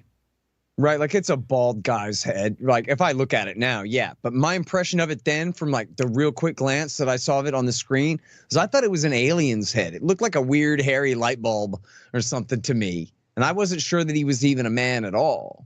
And then when he told Luke, "I'm your father," for us kids, we weren't sure about that. And I actually saw a thing where Lucas explained how adults would understand that that's definitely true. He wouldn't say that as a lie. It wouldn't make sense for him to lie about that on that level of an emotional topic kind of a deal in that area, the way that it's framed, the role that it plays in the movie. Adults will understand, whoa, dude, Vader's his father. But children will not know if Darth Vader's lying or not. He's a bad guy. He tells lies, and he wants Luke to think that, but we don't know why. Kind of a thing. And hell, where was I going with that, Alan? Well, I was just going to say really quick too is that you remember the look on Luke's face at the big unveil, and of course he's trying to save his dad, right? So he's getting to see his father, and he went there to save his dad. He doesn't want him. He doesn't want him to die. But there's also that other side of it, which is I did it, right? I beat the big bad Darth Vader. But then you realize you beat up an old man. That's all you were able to do is beat him up when he was way, way past his prime. It's just a different perspective. I don't know. I don't know if anyone gets that. Yeah. That's funny. I guess I never thought of that aspect of it, that Luke at that point, when he sees his face, that he would be disappointed in his own triumph, that like, oh, well, he is kind of. Yeah, that does make sense. He is kind of tubby and like, you know, yeah. In the stomach. I never thought of that aspect of it. Only just like the part about, but you're right though. Certainly that he is. I think Bill Moyers had his whole special with good old what's his name that did The Hero with a Thousand Faces, Joseph Campbell. He did his whole thing about that. And he talked about Darth Vader, and when Luke takes his helmet off. Sorry, the reason I'm looking down is because I only see myself there instead of you, and so I'm like, I don't know, look at my own eyes while I'm talking. He talks about how he's just a beaten old bureaucrat under there, right? He's not special at all. Not just is he an old man, but he's just another slave of the Emperor. He's nobody under that helmet. The only thing is that was some pretty fancy looking armor and a pretty dangerous red sword. But other than that, he's just a bureaucrat, which is funny to hear Bill Moyers say because he's such a liberal, progressive Lyndon Johnson type. Yeah. Of course. But he said that like with the disdain that it deserves. That like that's all he is merely a bureaucrat under there. And I agree with you that it is very powerful to see him in that kind of weakened spot. Well, okay, all right. Just for the sake of time, because we're now moving on from the original trilogy, which we all agree was fantastic. I wouldn't change anything about it. Even attempting to change things about it just makes it worse. All right, it's time to talk about the prequels. Before we get into any individual movie, I'll just say, and we'll talk about the Disney bullshit in later, but a lot of people didn't like the prequels then. But looking back, they kind of see it through rosy-colored glasses, and they like them more now. Does that describe you, or do you have a totally different opinion about it? That's like a half description of me. Okay. I liked them all at first, and then I grew to kind of dislike them, and then I liked them more again, especially when I saw the new crap that they put out. Did really redeem the prequels in a way. I think I watched there was disappointment there, but I watched them basically, you know, the way you watch a porno movie, just around the dude and look at the girl, you know, kind of thing. So like, I just forget the Gungans and just try to pay attention to the part of the story about the fall of the Republic and the corruption in the Senate and the blindness of the Jedis and the cunning of the Sith and the good part, the spaceships and the R2-D2 again, and just try to make the best of it, basically. That's my deal. Like I was saying before, and goes really to the sequel movies that Disney made, was at least the prequels are true. You know? Yeah. Even if you don't like them. This is what really happened, so screw you, right? Like at least, you know, goddamn, with the sequels, they did a reboot. I mean, imagine doing a reboot of Star Wars, where you just tell the same story, where it's like, obviously it's just the same story. You're not even continuing the same story. You're starting it over. Star Wars? Yeah. It's not even episode 7. It's episode 4 again. Yeah. How could you do that? That's not the real story of what happened. Why don't you ask George Lucas what happened and then tell us that? And what do? We know he wrote them scripts and they threw them away. Yeah, exactly. Hold on. We're gonna get to that. Let's so finish the prequels. Really happen though. That's my point. The prequels are, real. And so yes, they have a lot of problems, but the story is this is how the Republic becomes the Empire. This is how Anakin becomes Vader, and this is how the Chancellor becomes the Emperor. And how the Sith destroy the Jedi, betray them and destroy them and take over the galaxy. It's badass, man. It's a great story. And especially like as a, especially like in the 90s and in that era, right around then, I was like much more of a conspiracy guy, reading all the texts on the Skull and Bones and all of those kinds of things. And so the whole idea of having this secret society of the Sith, it's still just two, but it is what it is. And they remain behind the scenes. And it's, as they say in the book of episode 1, that the Sith, they fought this massive war amongst themselves. And then the leader that came out on top had adopted one principle of the Jedi: patience. And everything else he disdained, but he would adopt patience and secrecy, and he would bide his time until he could figure out how to corrupt the Senate enough that he could take the sumbitch over and have his way. And if, like bin Laden, I'll be long dead, it'll be my great grand student who takes up the mantle and gets the job done. But that's the job. One day we're going to have revenge against the Jedi Knights and take the galaxy back over again. And then they do it in that very like secretive Sith Skull and Bones kind of conspiracy theory way, which is beautiful. Like episode 1, I remember, it's funny, I got in an argument with some lady in my cab, and then I can't remember exactly what it was, but there was some confusion because in the first trailer for episode 1, Senator Palpatine is this complete douche.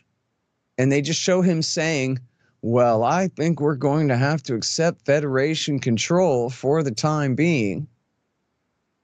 And I think what it was, the argument was the lady in my cab was right. And I was dumb and wrong because I thought I couldn't understand, because I couldn't believe that Lucas was going to make a movie where it's a whole conspiracy theory thing, and where that's clearly Ian McDermott playing Senator Palpatine, but he sure looks like he's being pushed around or something. And I couldn't believe that Lucas would have it where he's keeping a deep, dark secret and he's manipulating everyone here. And it's that conspiracy theory of a movie. And so I thought, like, I don't know what happens. Somehow the Sith takes this guy over, or I don't know what's going to happen here, but like, I don't know. And then what happens in episode 1?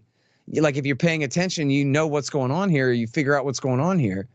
The senator from this planet, it should have been Alderaan. They shouldn't have made it Naboo, because we want to care about Alderaan, don't we? But anyway, yeah. The senator from Naboo, he arranges for this group of tax collectors to invade his own planet in order to force a crisis in the Senate.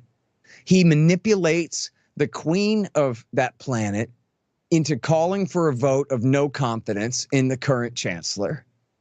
And then he gets himself elected chancellor, all based on the sympathy generated by a false flag attack that he arranged on his own country. Yep. To become chancellor. And that's how the movie ends, with them going, congratulations, chancellor.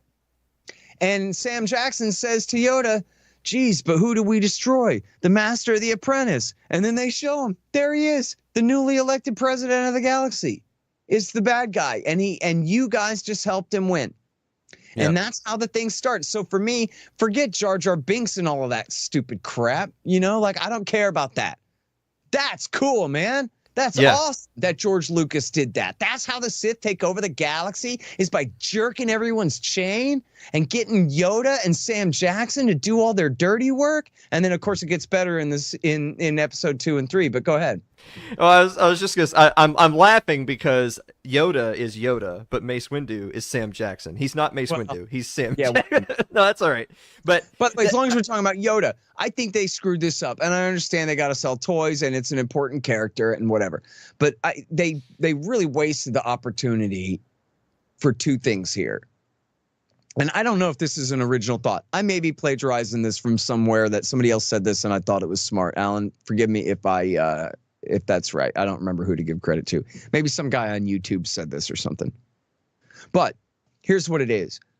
Yoda should have barely been in the prequels. The whole part of the story should have been Yoda trains like the new Jedi students. And in fact, this is what Lucas had said about him. He doesn't fight. He doesn't have a sword. He's a teacher only kind of guy. He's not really a knight. He's a separate thing. And they changed that. They end up putting him, of course, he's the head of the council and everything.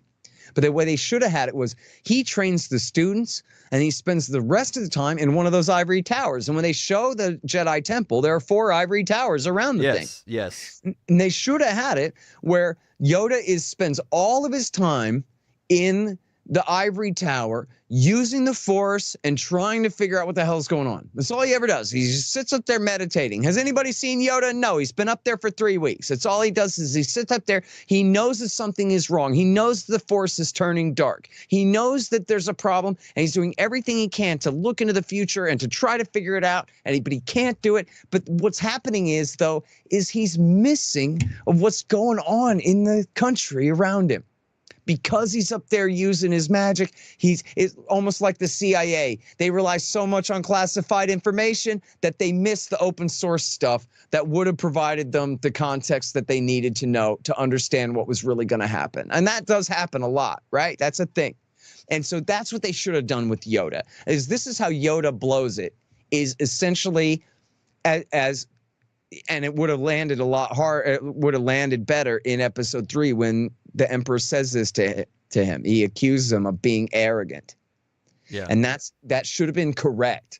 You should have been like, yep, he's got you there, Yoda, when the Emperor said that, which is not really evident the way they play it out in the movie. But it should have been right. That Yoda said, don't worry, I'm going to take care of it. I'm the master. I know what to do. I'm going to go up to my ivory tower and use the Force and figure out the thing and this and that and whatever. Meanwhile, Sam Jackson is a real hard ass and a real militarist, and he runs the Jedi Council. And this is a huge wasted opportunity. They should have made Sam Jackson close friends with Palpatine. Those guys should have totally trusted each other and been bros and pals working together. I'm the head of the Jedi Order at war, leading the army. You're the civilian supreme commander of the Senate and the army. You and me, we're going to save this republic together.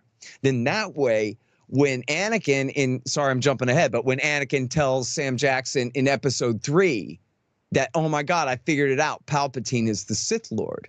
That way it really hits, and you see Sam Jackson going, oh no, and in fact, it's like the second unit director blew it, right? They got the line wrong. They should have redubbed it. They got the line wrong. Anakin says to him, I figured out that Chancellor Palpatine is a Sith Lord. Not the Sith Lord, because we already know in the story they're looking for one guy. Yeah. He says he's a Sith Lord, which is already wrong. Then Sam Jackson says, a Sith Lord?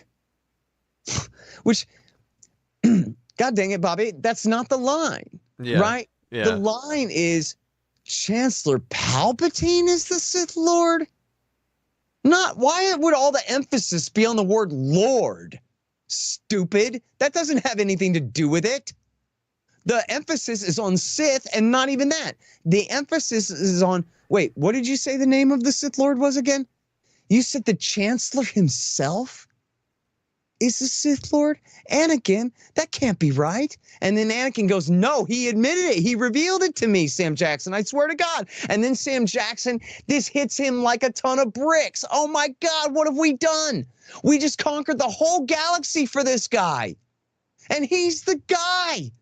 And he's been jerking our chain this whole time, and now he's got it around our neck. And we got 5 minutes to stop him or we're screwed.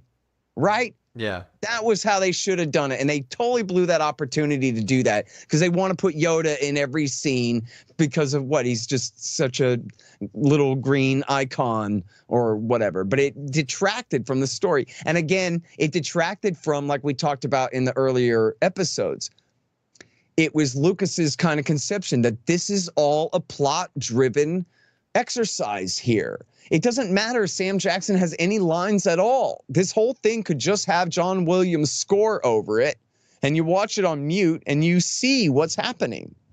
He doesn't understand that it matters whether we care about Mace Windu. It matters whether, you know, you can only care so much about Yoda, especially CGI Yoda. I mean, he's right across from Luke, teaching Luke the most important facts of life. That's one thing, but he's jumping and spinning and this and that. Like, you don't care about him. You can't care about C-3PO the way they throw him around in there. You know, and you certainly can't care about Anakin and Obi-Wan and Padme the way that you care about Luke, Han, and Leia. They just don't have the character. They don't have the camaraderie with each other. They don't develop the love triangle here where Anakin's jealousy of Obi-Wan, where he thinks that Padme has a crush on Obi-Wan and he's worried about whether Obi-Wan's talking about him behind his back and whatever. Teenage boys can get upset about things. They try to play that up a little, but then they didn't know what to do with it and they like cut all that stuff out in the end. So like all of the sort of character-driven stuff got cut out. So we end up, watching a silent movie. Where it's like, okay, here's where Obi-Wan fights, and here's where the spaceship takes off, but we don't care nearly as much, you know. Well, I will say this, so I'll catch up with you. I'll eventually get to Revenge of the Sith, but while I think the biggest, like, if you just had to put in one sentence, why are the prequels not as good, is that they just don't have the same charm. They don't have the same charm as the original trilogy, even if they did come later and have more effects and all that crap. But I will say they still kind of like how you already said, they still have some highlights. There's still a lot of good things about them. One thing I would say is that while the characters, and I agree with you, you're not as invested in the characters, but Ewan McGregor as young Obi-Wan was a good casting. He plays a good, he has the manner, like he has Alec Guinness's mannerisms and tone of voice, and Ewan McGregor has said that. He said, look, I'm literally just pretending to be Alec Guinness because he's the guy. He's the standard for this character, so I'm pretending to be him. And Liam Neeson was great too. Yeah, Liam Neeson. Cast in the wrong role though. I mean, this is the thing, is the story should have been that Obi-Wan goes out there and finds Anakin, not Qui-Gon Jinn. Like, who cares about Liam Neeson, the actor? Like, he's got to be flattered by being the lead in episode 1? No. The story should be, and in fact, like, even think about it in the sequels where Obi-Wan says, was I any different when you taught me?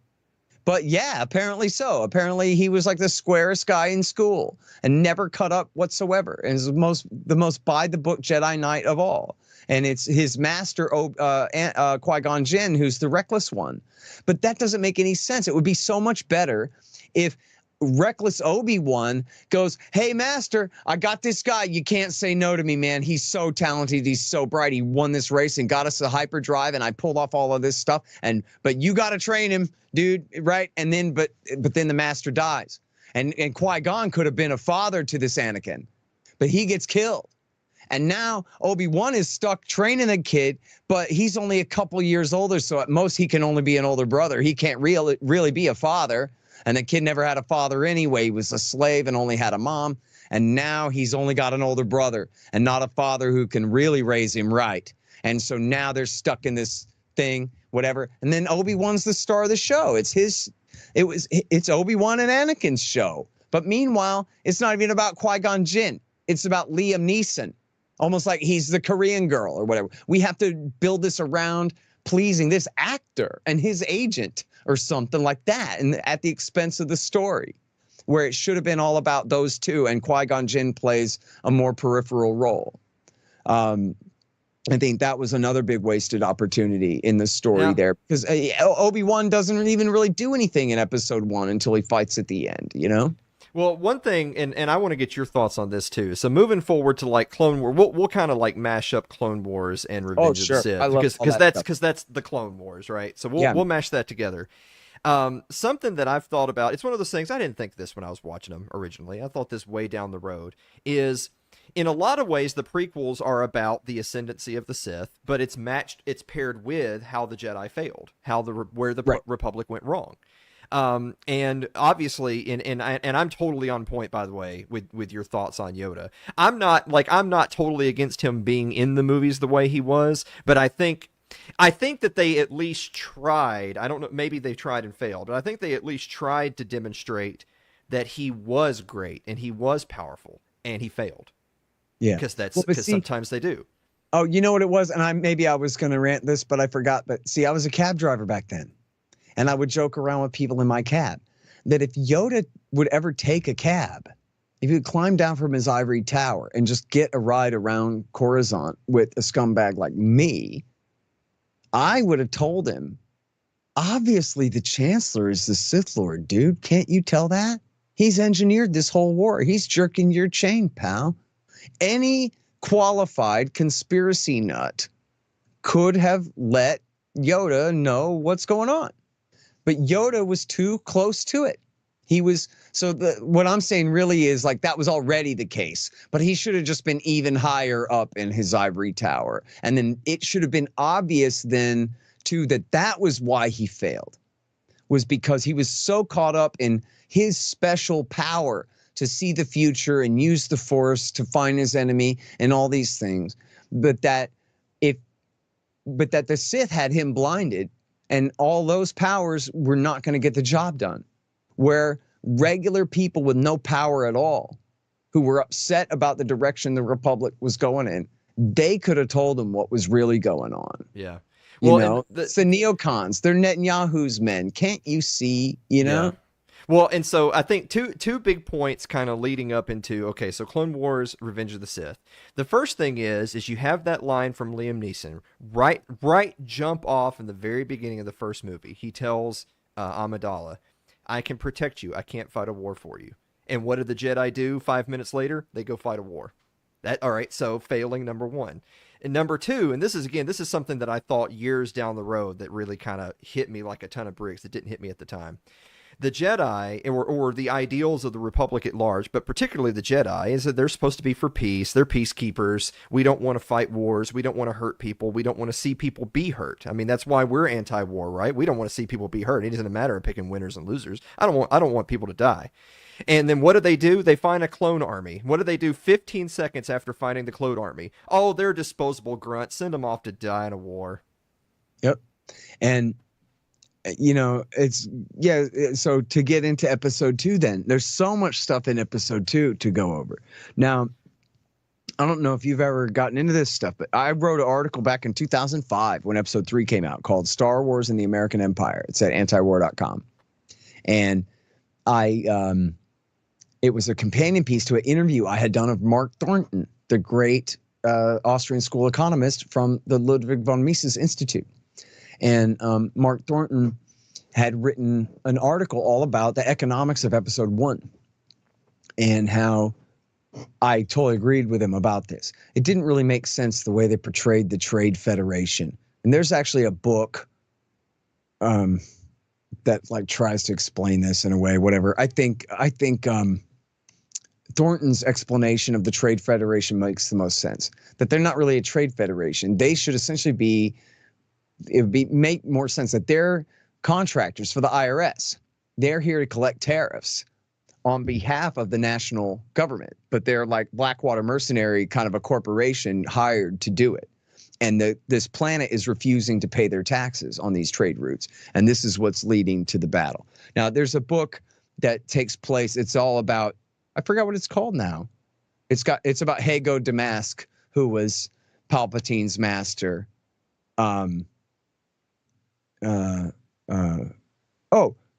Darth Plagueis. It's the book of Darth Plagueis. They explain the whole economics of the outer rim, the inner core, and the mid rim systems, and who's paying taxes and who has protection and all this stuff. It's really very interesting if you're that much of a kook about it the way I am. It's an interesting story. But anyway, so Thornton is just saying, because look, he's Mark Thornton, right? So he goes, when he saw the opening crawl in the yellow words of episode 1, and he saw that the first sentence was the taxation of trade routes is in dispute. Like the whole place groaned. What? Oh God. And Mark Thornton was like, rad, this is great, dude. Of course that's how the war started, you know? Yeah. So that was his first thing. And then his second thing was, look, can't you see what's going on? Naboo is half India and half Jamaica. Princess Amidala, Queen Amidala, with her makeup and her dress and her extremely perfectly practiced English, represents like a Indian princess, representing the subcontinent. And then, of course, under British rule, right? And then Jamaica, of course, was also ruled by the British Empire. And then this is the Gungans on the other side of the same planet there. There's this like direct comparison there. This is the British Empire. And then the Republic is the British Empire. And then in that case, that means the Trade Federation are the British East India Company. And they're, extorting these people out of their tax revenue, this, that, the other thing. So it's all very interesting. And that was I guess I had read that later. Maybe he had written that when episode 1 came out, but I interviewed him about it in 2005 and I wrote a piece about it. But so that was, a cool little bit about episode 1 was the historical parallel there. And then in episode 2, I mean, I don't know exactly. I've never heard Lucas say this before, but it's just so clear to me, right? That in episode 2, Chancellor Palpatine is Abraham Lincoln. And this is the United States of America, is the Republic. And it's about to split in two under the secessionist leadership of General Christopher Lee, who is, Count Dooku, who is sort of a combination of General Lee and Jefferson Davis, right? Leading this secessionist movement from the Republic. And later, of course, they add General Grievous as more like the General Lee character or whatever the hell. I guess he's supposed to be Bedford Forrest or something. But so what's happening, though, is it's America's Civil War, only it's all a conspiracy. And Jefferson Davis is actually a member of Abraham Lincoln's evil secret society.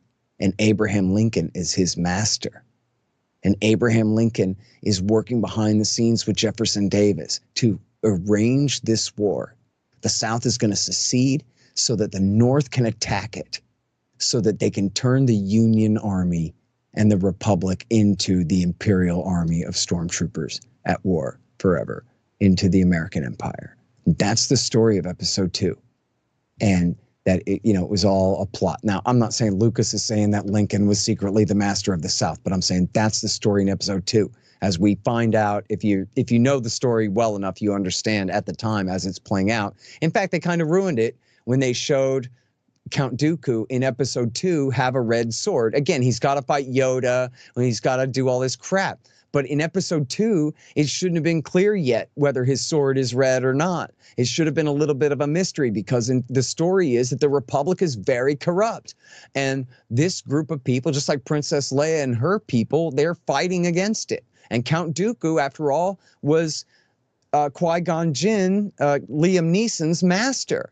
And he claims, and even Sam Jackson believes, that he left the Jedi Order out of principle, even if they disagreed, that he thought it was no longer right that the Jedi Knights were bound to protect the Republic that was no longer itself bound by the principles of the Republic and had become so corrupt that it was no longer worth defending. So by giving him a red sword in episode 2, hell, they even showed his red sword in the commercial for episode 2. That, look, Christopher Lee, definitely a bad guy. Okay, great. And it kind of ruined that whole thing, where to throw some mystery into just what all is exactly behind this secessionist movement, which would make it better when the realization comes in episode 3 that, wow, so this guy, Count Dooku, who ruled the secessionist movement and broke away, who's Jefferson Davis and General Lee all at the same time here, that, wow, he's secretly the employee of Emperor Palpatine. And this whole damn thing was a put on. In fact, they even show at the end of episode 2, he goes and visits Palpatine, but we don't know it's Palpatine yet, but it's the Emperor and the future Emperor. And he says, the war has begun. Oh, you've done very well, and whatever. I think that was that was okay, I guess. But they could have even left that out. It should have been more of a mystery. And then you only find out in episode 3. They're like, oh man, they were really in cahoots all along. But so anyway, episode 2, it is the story of the American Civil War. And then that brings us into the Clone Wars, movie, which forget. But then the Clone Wars series, which was 7 seasons long, and you can throw out a bunch of Jar Jar Binks episodes and different ones that were no good, but there's a lot of great story in there. But I guess I would rather criticize them, Alan, and focus on what's not in there. Sure. And what should have happened in the Clone Wars. And I know it's for kids and whatever, but it's for me too. And it would make more sense for the kids that in the Clone, and this is what, for people who are not that familiar, the Clone Wars takes place entirely between episode 2 and 3. Episode 2 ends with the beginning of the Clone Wars, and then episode 3 begins with the end of it. So you don't get to see it happen at all, which is another weird thing. They should have not even done episode 1. They should have done episode 2 as episode 1, and then the Clone Wars is episode 2, and then episode 3 is episode 3. But anyway, so they made all these cartoons to show how the Clone War, this big fake civil war, was fought. Again, both sides are secretly controlled by, the chancellor of this side is the secret master of the leader of the other side, the secessionist movement on the other side. So the whole war is a put on, the droids versus the clones.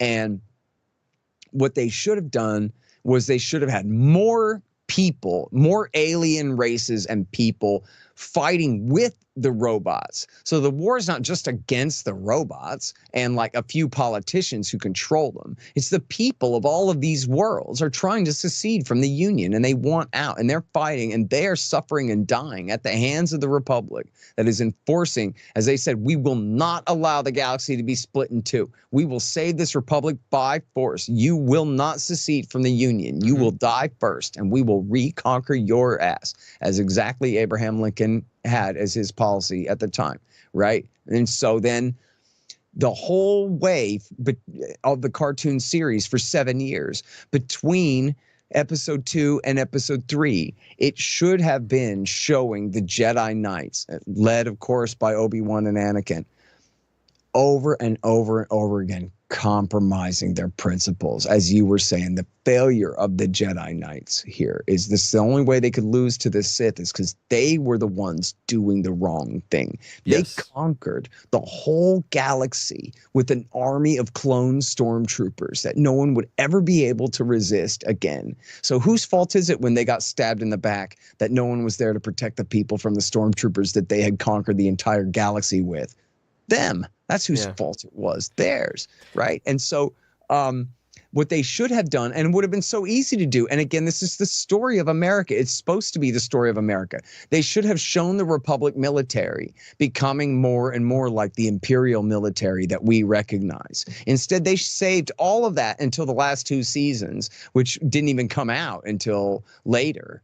Only then all of a sudden you see them wearing imperial military uniforms, and all the buildings are shaped like trapezoids, and all of these things that make it clear that, like, oh, I get it. Now we're on the very eve of the Republic becoming the empire. But they should have been doing that all along. And they should have been doing things like invading neutral planets, or even allied planets, but just saying, listen, you have no choice. We're building a giant garrison here because there's a hyperspace lane and you've got raw materials and we need to make Star Destroyers and blah, blah, blah. That's what you get for being in the Empire. We're going to have our way. And they should have shown, and they do show torture in the cartoons. They do show repeatedly Anakin and other Jedi using the Force, like threatening, holding a lightsaber to a guy's throat, beating his ass down, threatening him, scaring him, using the Force to torture people into confessing, into telling the truth, intelligence about what they know, this and that. Only in the show, they just make it like it's a thing. It's like, it's, yeah, whatever. It just is a scene in an episode. You don't pick up on the idea that what's happening here is the Jedi are not supposed to be torturing people ever. And they're crossing the line. They themselves are turning the Force dark by waging this war. They're the ones blinding themselves, crippling themselves in their own power because they keep giving in to the dark side of the Force. They're not, oh, we're all Sith Lords now, like it's black and white. They're compromising and compromising and compromising and compromising. And by the end of the thing, they're not any better than the stormtroopers. By the end of the thing, by the time of episode 3, when Palpatine tells the world, they tried to kill me. They're the ones who started this whole war. You know that Count Dooku used to be one of them. And then he leads the other side. And then the Jedi use this whole war to take over the galaxy with their stormtroopers. And then they try to do a coup d'etat and overthrow me. And they're going to try to turn this whole galaxy into a dictatorship. Yeah. Where's the lie, And though? when he says that, it would make sense then that the people would believe him. Yeah. Instead of the Jedi Knights, instead of saying, no way, Obi-Wan Kenobi and Samuel L. Jackson tried to murder you, I don't believe it. Instead, they did believe it because the Jedi, again at Palpatine's very crafty conspiracy theory insistence, they had been doing his dirty work and they had gotten their hands so dirty and so bloody and their reputation. They had dragged their own reputation through the mud that people no longer saw them as their protectors, but instead thought, you know what, Palpatine's story, that this is all the Jedi's fault, kind of makes sense to me when you look at the way that they've been acting lately. And that part of the story was left out. And it's such a shame. And in fact, I think like by episode 6 and 7 of the Clone Wars, it's almost like Filoni and them went, oh man, we got to hurry up and cram the transformation to Empire into these last few episodes before it's too late, because that was what they neglected to do for 5 years before that. Well, okay. So on that note, jumping ahead, we'll wrap up the prequels with this. Talking about Revenge of the Sith. So, Anakin's upset. First of all, Anakin's irredeemable at the end because at this point he's already murdered a bunch of people. He's already killed the younglies. He literally murdered a school full of children. So I mean, there's nothing redeemable about Anakin at that point. Right. But it is true that Obi-Wan was not sent. Was it Mustafar? That's where they fight. He's not sent to Mustafar to arrest him and ask him questions. He's sent there to kill him. So they'll call it what it is. Yep. And Obi-Wan, who's just taken aback at all these terrible things that has happened, and he's in shock, and he's basically saying to Anakin, how can you side with Palpatine? He's the Sith. He's everything wrong. He's evil. And Anakin famously, in a way that only Hayden Christensen can say back, is from my view, it's the Jedi that are evil. And people tend to kind of say, oh, what a silly cartoonish delivery by Hayden Christensen. But is he correct? Are the Jedi evil at that point? Yeah. Well, see, that's the whole thing. Is it should have been clear now that he really has a point there. And in fact, it's been a long time, but I'm pretty sure that if you read the book of episode 3, the novelization based on the scripts that Lucas had given the guy, hell, what was I going to say there? I'm such a stoner. I haven't got what Biden's got, self-inflicted wound. Are the Jedi evil? Yes, exactly. I remember now what I was going to say. And you can see some of this, Alan, in the deleted scenes. If you get the DVD with the deleted scene, whatever, you can look them up on YouTube. They'll show you the deleted scenes from episode 3.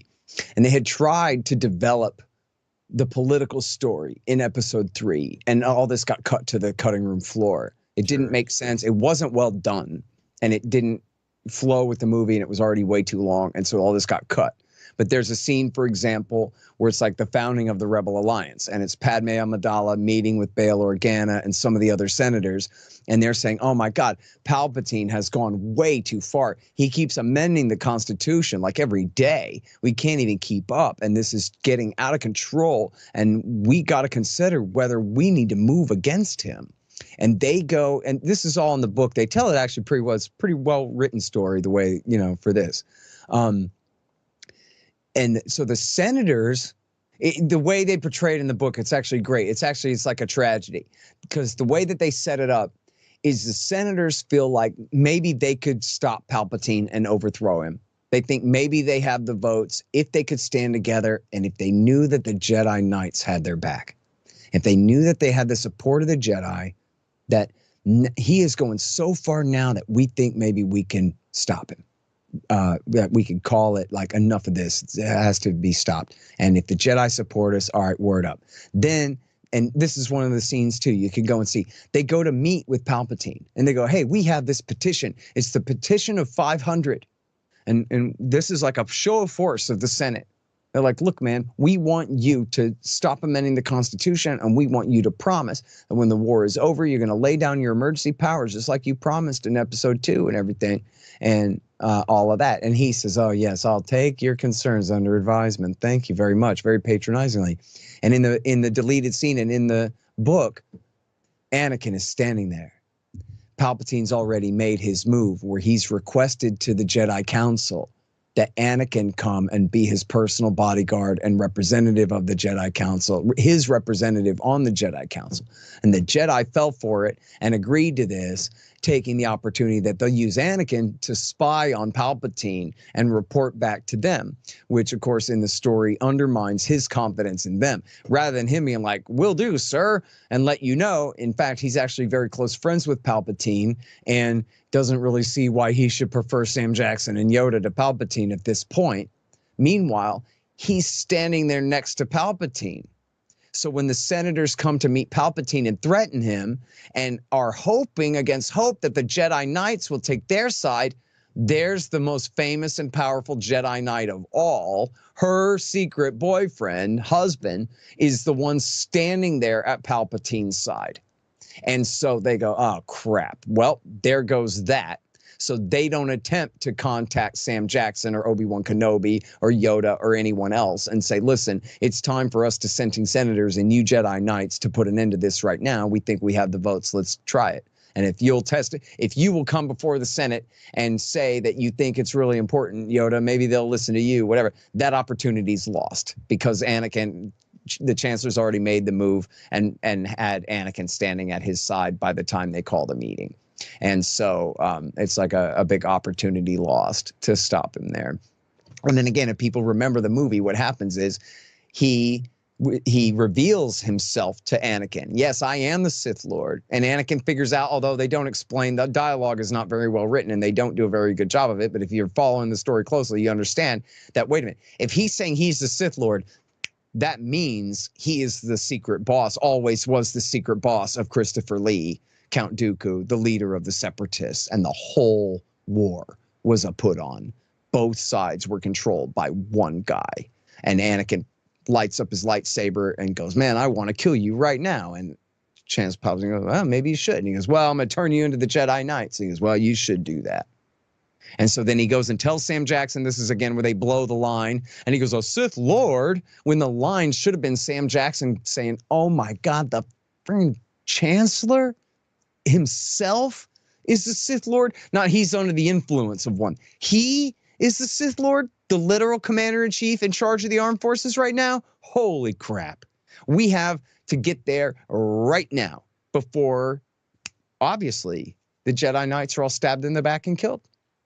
The command of their boss. And so then they jump in the truck, they drive over there to confront him. And the way Palpatine sets it up, it's a coup. It's the Jedi are the ones out of line, and which is true. They don't have the authority to overthrow the elected chancellor of the Senate. They just think it's an emergency enough. And this is one of the themes of Star Wars 2 all the way through. There's no time to discuss this in committee. And that's again, the theme of war. How do you turn the Republic into the Empire? Through the emergency of war. And when it's wartime, there's no time to discuss this in a committee, right? Isn't that what happens in episode 1? That's what leads to the call of no confidence in the chancellor, is he says, well, we'll appoint a committee to investigate. And she goes, no, right? And so this is the thing over and over again. Is the worse the crisis is, the fewer people get to call the shots about what to do about it, because there's just no time to fight, to squabble amongst ourselves about what to do. And so when they force the issue, then he gets and they do a coup. Well, he goes, well, I know how to prevent that. Is I'm just gonna consolidate even more power to myself and call myself emperor from now on. And the Senate will take on an advisory role only until they're eventually abolished entirely in episode 4, as we discussed previously there. So it's the way the politics play out. And that just got cut out of the movie, right? Yeah. So in other words, sorry, I'm taking too long to say it, Alan, but the point being that in the book, they build a case enough for Anakin to see it the way that you're describing. You're right. It sounds silly and trite the way it comes off in the movie because they cut out all the scenes that make it make sense because they weren't very well done. The story wasn't written tightly enough. They put off way too much that, you know, to try to put into the movie there and whatever. So that part of it had to go. But it was supposed to look like, it was supposed to be obvious to us, the movie audience, that it was really was convincing to the Senate and convincing even to Anakin. At least if Anakin is lying to himself, he at least has a pretty plausible lie. That, you know what? Yoda was out of line here, asking me to spy on the Chancellor, trying to get to overthrow the Chancellor. Jedis have no right to overthrow the Chancellor. And of course, after all, the Chancellor's promising to save his wife too. And so he's got his reasons, right? But like, it should have been more plausible, the explanation of how out of line. And again, only because the Emperor manipulated them. Sure. But they fell for it. Well, so in the same way, because I think kind of summing that up would just be that, you know, the trappings are there for the story as it was. It's just, it kind of came off in some places cheap because they were trying to distill that down into movie form. It was already running long. George Lucas, maybe he's not the greatest director and screenwriter who's ever lived. There's reasons. But to put a bow on Revenge of the Sith is, so the final duel, Anakin Obi-Wan. Now, I don't want to get into a 45-minute talk about lightsaber forms and Obi-Wan being a Sarisu specialist and that being the reason why he wore Anakin down and all. I see you smiling over there in the monitor. Scott, we just don't have time for all that, but I know that you know what I'm talking about. But to put it again in a kind of a, this is how the movie made it cheap, but I promise you the story is there.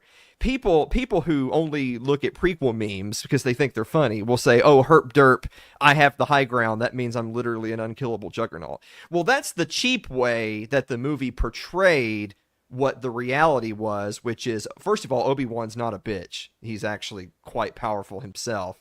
But two, this is a guy who was tailor-made to take that young whippersnapper down. Like, Yoda didn't send him thinking Obi-Wan was going to die. He sent him, A, because there's no one else to send, but B, he thinks he can do it.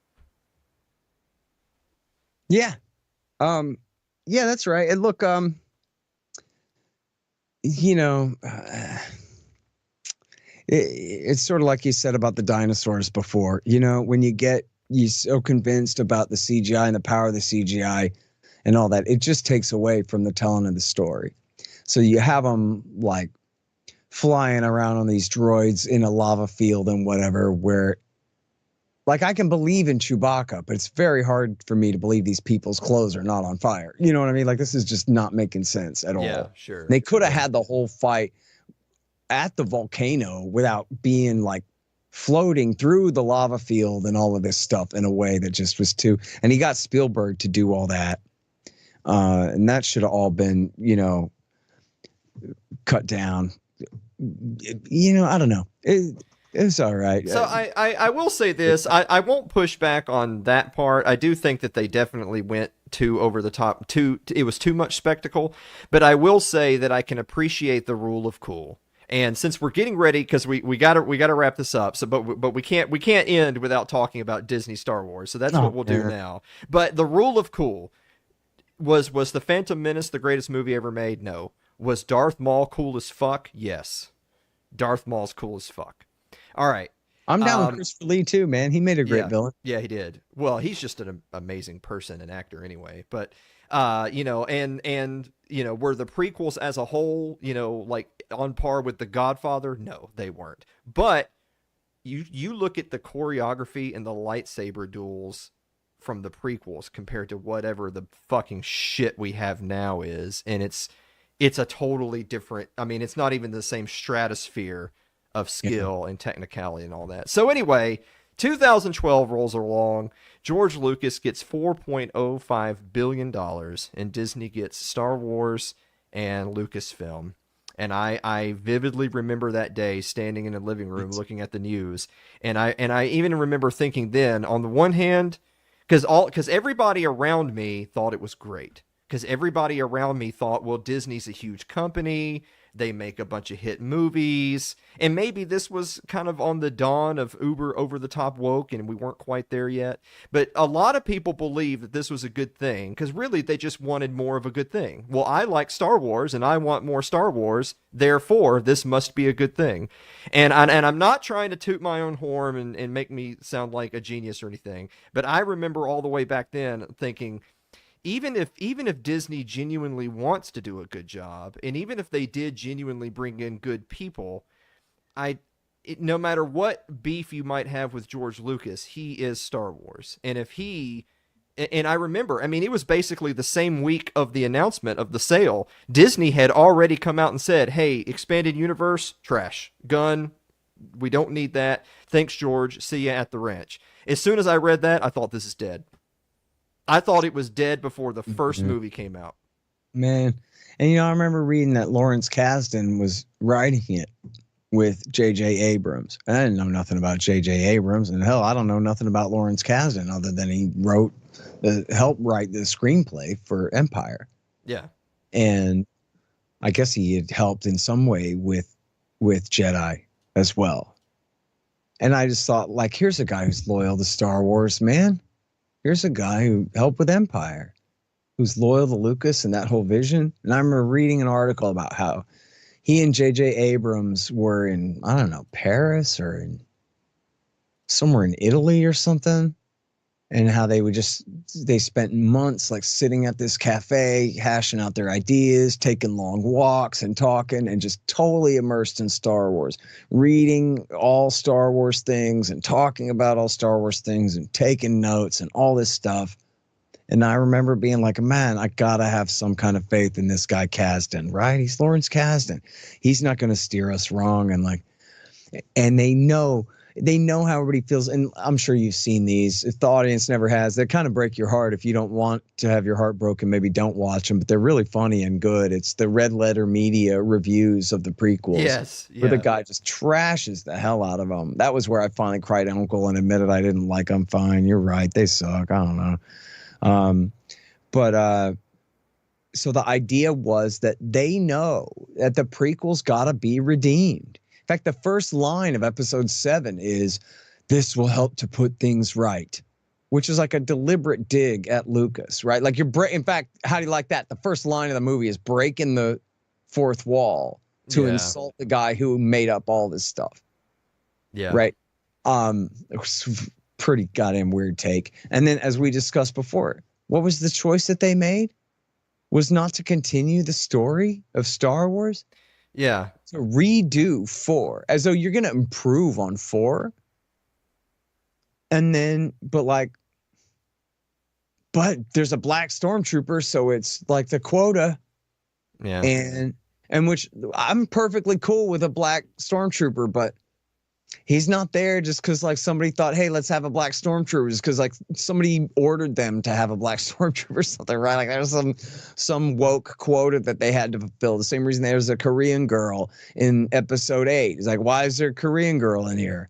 Because of the quota, of course, right? Like, it has nothing to do with the story at all. She didn't even need to be in the stupid story. They introduce her character. They got conscription, apparently. You're not allowed to quit the Rebel Alliance? If you want to quit the Rebel Alliance, she'll shoot you with a stun gun and lock you in jail.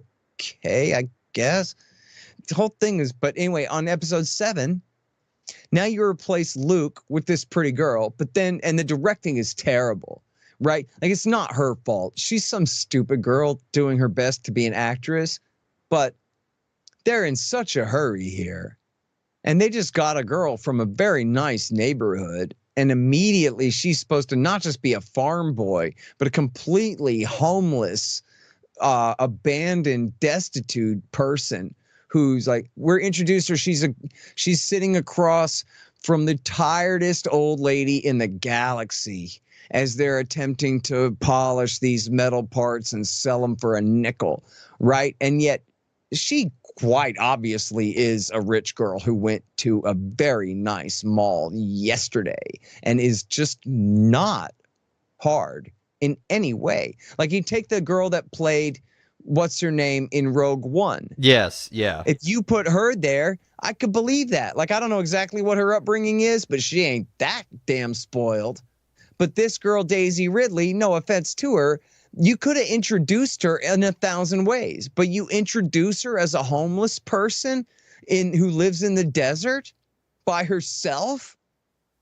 And then like whatever directing was going on there about act more like this or act more like that was just non-existent. It was terrible. And then from the beginning, she's completely unlikable.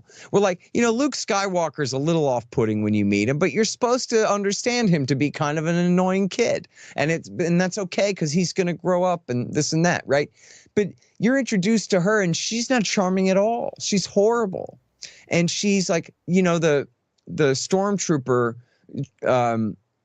saves her and she disdains him and he offers her his hand and she goes, "Yeah, I don't need your hand. I'm a woman. Don't open the door for me." Like they're getting shot at. They're running from a TIE fighter, strafing them from the air.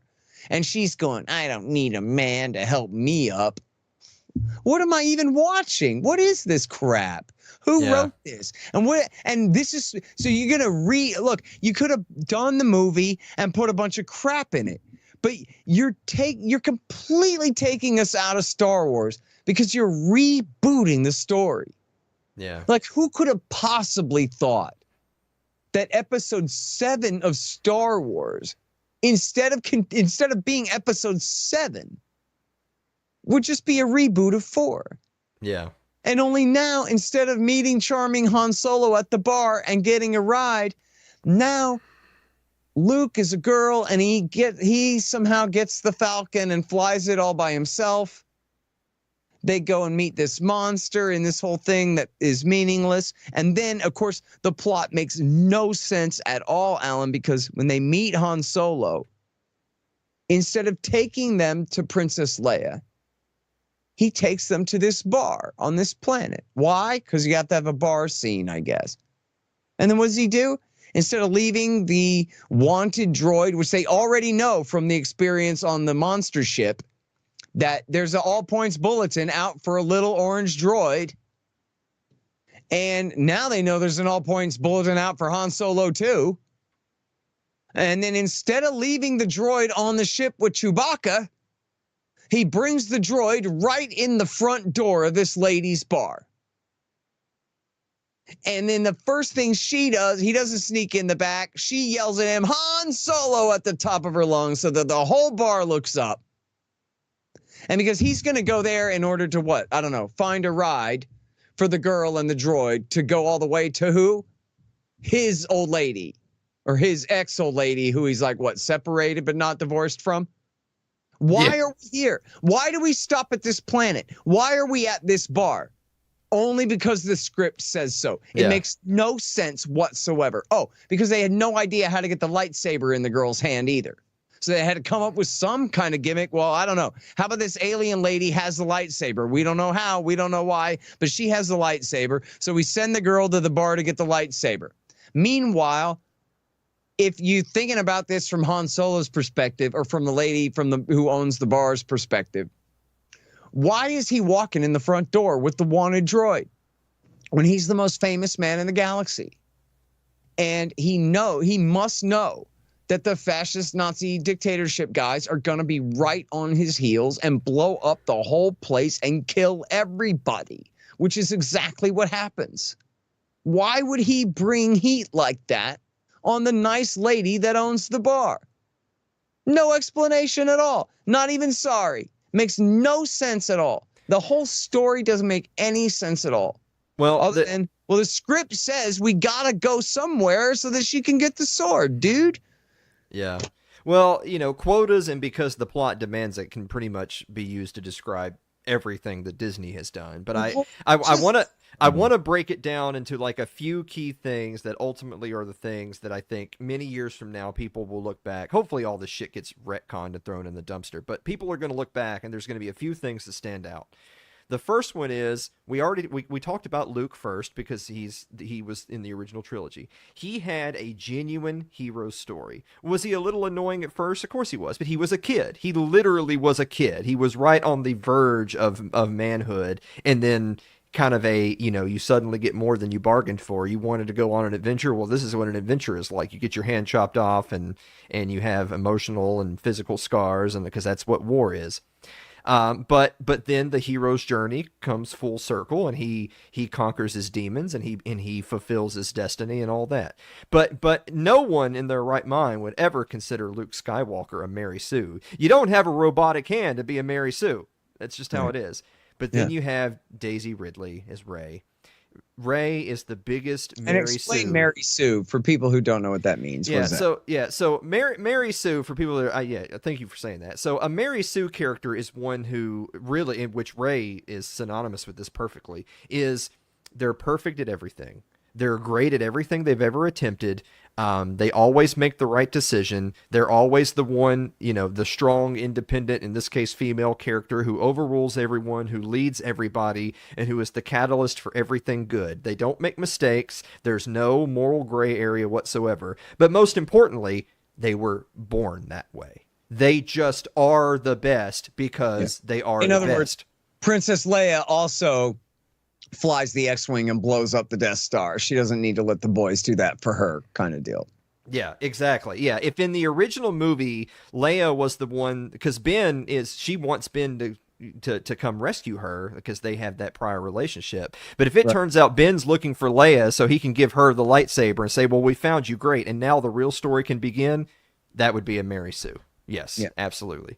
Except for, in that case, the Mary Sue would have never been caught by Vader. I mean, you can't get captured. She would have just overpowered Vader right there. Part of it, looking back to Luke, too, because this is so important of what they did to Luke Skywalker. And, and this was deliberately for woke reasons that they just said like this. And I don't want to sound like, oh, I'm so right-wing reactionary about it. This is just the history of what happened. I read about this stuff. I think this part of it was in the New York Times. That they really meant it. When they said the Force is female, what they were saying was the Force, the Star Wars story no longer belongs to white men. And so if Luke Skywalker and Han Solo are the heroes of Star Wars, well, they're not anymore. And so now Luke is a bum. He can't be the hero. He's not going to come at the end of the movie and save her. He's going to be a bum on an island, and you're not even going to know why.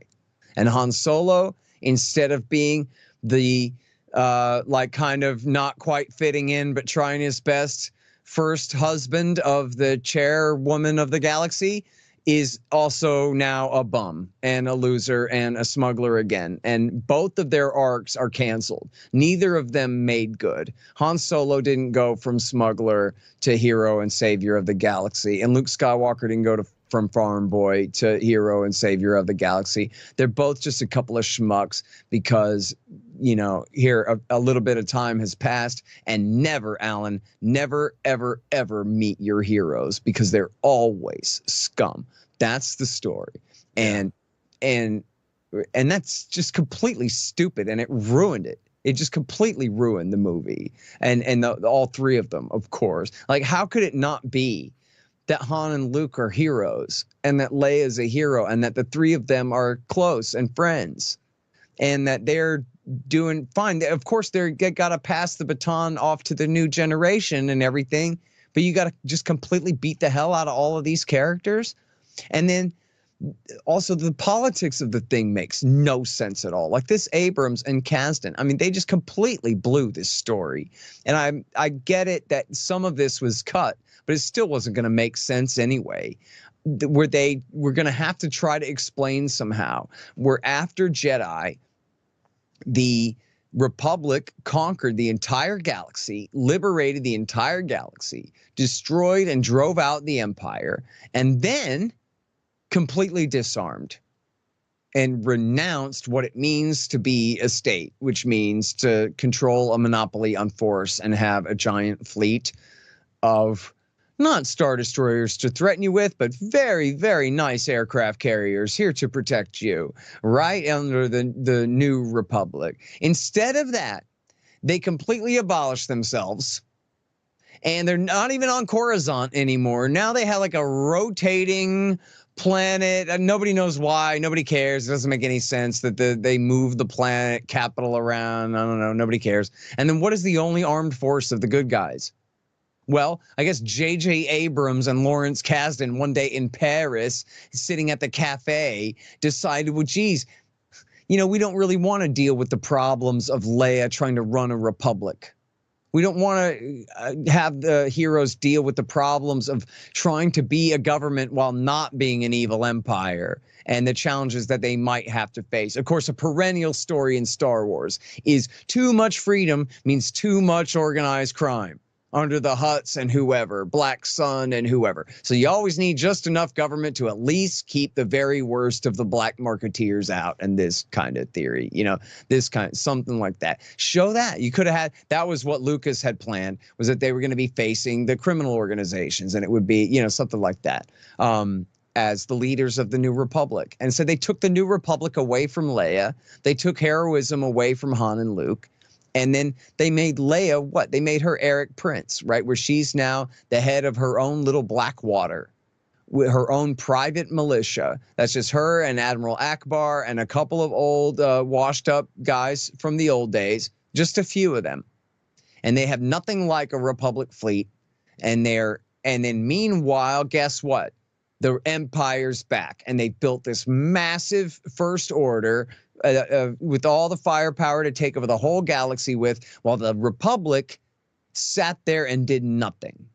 And why is any of this happening? It's only happening because J.J. Abrams thought that wouldn't it be neat if somehow the good guys were the rebels again, and they're the rebels against the evil empire, and the evil empire is way more powerful than them. And they're the rebels. And in fact, we'll even put them in a little base with vines on the walls and stuff, just like it's Yavin 4 again. And we'll just reboot 4. Yeah. We'll just reboot 4. And we'll just somehow the leaders of the New Republic who won the last time you saw them are now right back where they were when you met them. And you don't know why. And it makes no sense at all. And the whole thing, and then, see, I blocked it out because of trauma-based mind control type thing. That then at the end was another Death Star, another goddamn Death Star, Alan. Only this time, it's not a giant metal space station that was built, with construction materials. Now they hollowed out an entire planet and put a giant ray gun in there that sucks a sun. Like, think about how big the sun is compared to, say, Earth. It sucks the sun into the middle of the planet and then shoots it out the other side. And it doesn't shoot the planet that it's somehow in the same system as, through traveling through hyperspace, like a giant spaceship, like a Death Star. No, in fact, it shoots its magic laser beam all the way across the galaxy. And somehow you can see it in real time from anywhere, including the bar that it made no sense that they went to. Right? Yeah. Like, at this point, there should have just been a riot. All of this is just completely stupid. Also another thing, I forget if this is in episode 7 or not till 8, but I know they do this in Rogue One as well. Like, all of a sudden, hyperspace takes like 45 seconds to get anywhere. And you can launch from like the surface. You can jump straight to hyperspace from 1,000 feet. When a huge part of the story of Star Wars always is we got to get far enough away from the planet before we can jump to hyperspace, which is like this horrible period of tension when the Star Destroyer might get you before you can get away. Yeah. And then they just completely ruin that and retcon that right out of there. Now everybody's hyperspace is all around, and now every planet in the galaxy is all in the same system somehow, or some kind of crap. And the Death Star now goes from being, wow, what a big space station, to this is the stupidest goddamn thing I ever heard with this, whatever they called it, the Death Star in episode 7, the planet-sized whatever thing. That, there were some sorts of weapons. There was the sun something or other, sun crusher, some kind of thing. Oh, see, that shot like a proton torpedo into a sun and caused it to explode. I don't think they ever, in the expanded universe and all those stupid books and comics, I don't think anybody ever had a planet-sized weapon that sucks a sun into the middle of it and shoots it out the other side. That's a comic book from some other universe. That's the kind of thing that would never happen in George Lucas's Star Wars because it's too fanciful. The stuff is supposed to make sense. That's why the sounds of the laser guns are not just some weird keyboard synthesizer going pew, pew, pew. They went out and recorded a guy banging on a cable with a hammer to make it so that it would have these sounds that sound organic, that sound real. You're supposed to believe in this stuff. Even when you're listening to the sound of a roaring jet engine in space, you're supposed to believe it. You're not supposed to think, oh God, this is so stupid. And that was what they did with episode 7 and 8 and 9 too, is they're so goddamn dumb that it's like they're made for from a different series of stories. They're just not really part of Star Wars. It's just J.J. Abrams thinks some stupid crap. That doesn't amount to much to me. Well, for me, if I had to sum it up in 10 seconds, the way I would say it is that the original movies are a labor of love by people that really cared a lot about the story they were telling and how they told it. The Disney movies are made by people who hate it, who think it's only something that needs to be fixed. Right. And that's it. Yeah. And then look what they did to it. They fixed jack shit. It was terrible. It's terrible. And I remember when they first said, oh, we're bringing back Palpatine for the last one, and thinking, oh, well, surely it's just going to be some little cameo of a thing. They're going to use his voice for something. It'll be like an old recording. No, this is going to be, they're bringing back Palpatine. He's the bad guy. So the whole thing of Luke and Vader and their whole story and their sacrifice is over and canceled. And by the way, he's been secretly building a fleet of hundreds and hundreds and hundreds and hundreds of Star Destroyers this entire time and never using any of them. And he's been conscripting this gigantic army of people that no one knows where any of them came from or how any of this happened. Oh, and by the way, now a single Star Destroyer can blow up an entire planet. Even though before it took a Death Star that was 1,000 times the size of a Star Destroyer or more. And Han Solo had said, come on, an entire planet, take 1,000 ships with more firepower than, come on, right? Nope, now a single Star Destroyer can blow up a planet. And now, like every rule, just like in episode 7, where you can see the Death Star fire from the bar planet, like every rule is broken. Everything that they try to you know what, that Snoke, that stupid character Snoke, the bad guy, we didn't even think of him. He didn't even come up. This ridiculous weird stand-in for not quite a Sith Lord, whatever the hell this guy is, Snoke from episode 7, and then who dies in 8. Not only does he not matter, and not only do you not care that he died or ever lived, or not only do you not understand who he ever was and how he ever came to be, or why Han Solo's son of all people would have ran off with him, or any of this crap that they never explain at all. Now they go, oh, you know what? That was actually the Emperor all along. He had just like made this weird creature clone of some guy that you've never heard of before. But that was actually really the Emperor. I don't know. And I'm going, you know what? Why not? What the hell difference does it make? It doesn't make any difference. The whole thing is so stupid. And look, why is it that this scum, this absolute horrible, the worst thing, that the worst man who ever touched Star Wars, this guy Rian Johnson, why was he even in the position to write and tell the story of episode 8? And the answer to that is because of the cowardice of J.J. Abrams, who refused the offer to sign on for all 3 movies. And even when he said why? Because of fear, because he's a coward. He said, if it's good, then I should quit while it's still good. And then I'm afraid if it's bad, or if it's good and then I do another one and the second one isn't as good, then that would be bad and make me look bad. And then if it's bad also, which it might just come out bad, then I just want to slink out the back door then. So it was all based on his cowardice. Instead of going, hell yeah, man, I got Star Wars in my hands. Here's what I'm going to do. And then I saw this thing where the guy Johnson said when he got there, he couldn't believe it. No one had written an outline of the 3-movie story. J.J. Abrams and Lawrence Kasdan had only written Act 1, and all it was the reboot of 4, only worse and horrible and stupid and wrong.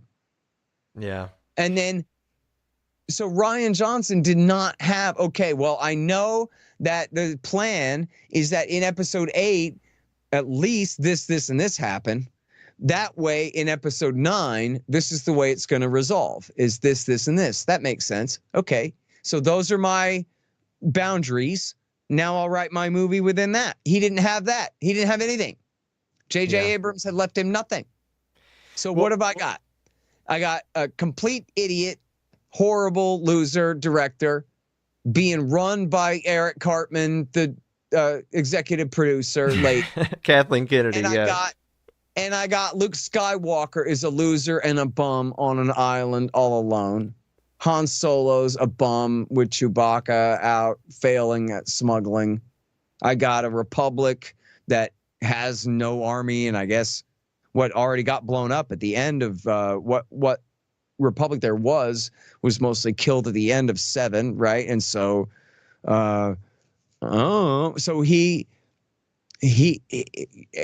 just a terrible person. He's got no guidance other than people even worse than him. And so he just writes this complete horrible movie. Why is Luke Skywalker on the island? Because he's a piece of shit. Yeah. Well, that's the thing, is that I was just saying, just because we're Scott, we're so far out of time at this point that I now have to start thinking about how I'm going to shove this into the show that goes live 40 minutes from now. but be fun, man. Just cut me off in 10 minutes and then run the whole thing. All right. So the thing is that when you think about, the thing is that they weren't trying to tell a story. They had a message to get across. It wasn't about the story. It was about the message. And so when you think about Mary Sue Ray, when you think about emasculating Luke Skywalker, emasculating Han Solo, killing all legacy characters, and making sure that you're promoting not just promoting the new characters because they're new, but promoting the new characters because they fit the worldview you're trying to extrapolate. When you look at it from that lens, that they're not trying to tell a story, they're trying to promote a message, then you realize that the whole plot was secondary to that. And look, I mean, I'm certainly not defending them, by the way. They're the biggest piece of shits in the world for ruining Star Wars. I'm just saying that if Disney came to me and said, Alan, we need you to promote these characters for these reasons, and then write Star Wars movies, I would say you've got this backwards. Like you've got this way backwards. It's destined to fail.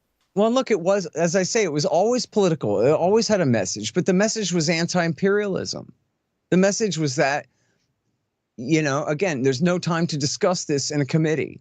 Means that when there's an emergency, beware of losing your freedom, right? But who's J.J. Abrams? He's no libertarian, right? And not that George Lucas is, but there's, a real core kind of, at least American founders kind of flavor of libertarianism in George Lucas's thinking there. But J.J. Abrams is just Hillary Clinton. He doesn't understand any of this. He doesn't understand the irony of LBJ's war being the very worst thing and all of that from the point of view of a Democrat. You know what I mean? Like Lucas is courageous enough to not just be such a blind, stupid partisan. I think he became more of a Democrat as he grew up. But you look at J.J. Abrams, and I guess for that matter, Kasdan too. These guys got no special insight into politics at all, other than they're just liberal Democrats. That's all they understand. Yeah. So Abrams said, like, what if the Nazis came back? What if, like, the Nazis who moved to Argentina after World War II, what if they, like, built up a whole thing and they came back and then America had to fight them again?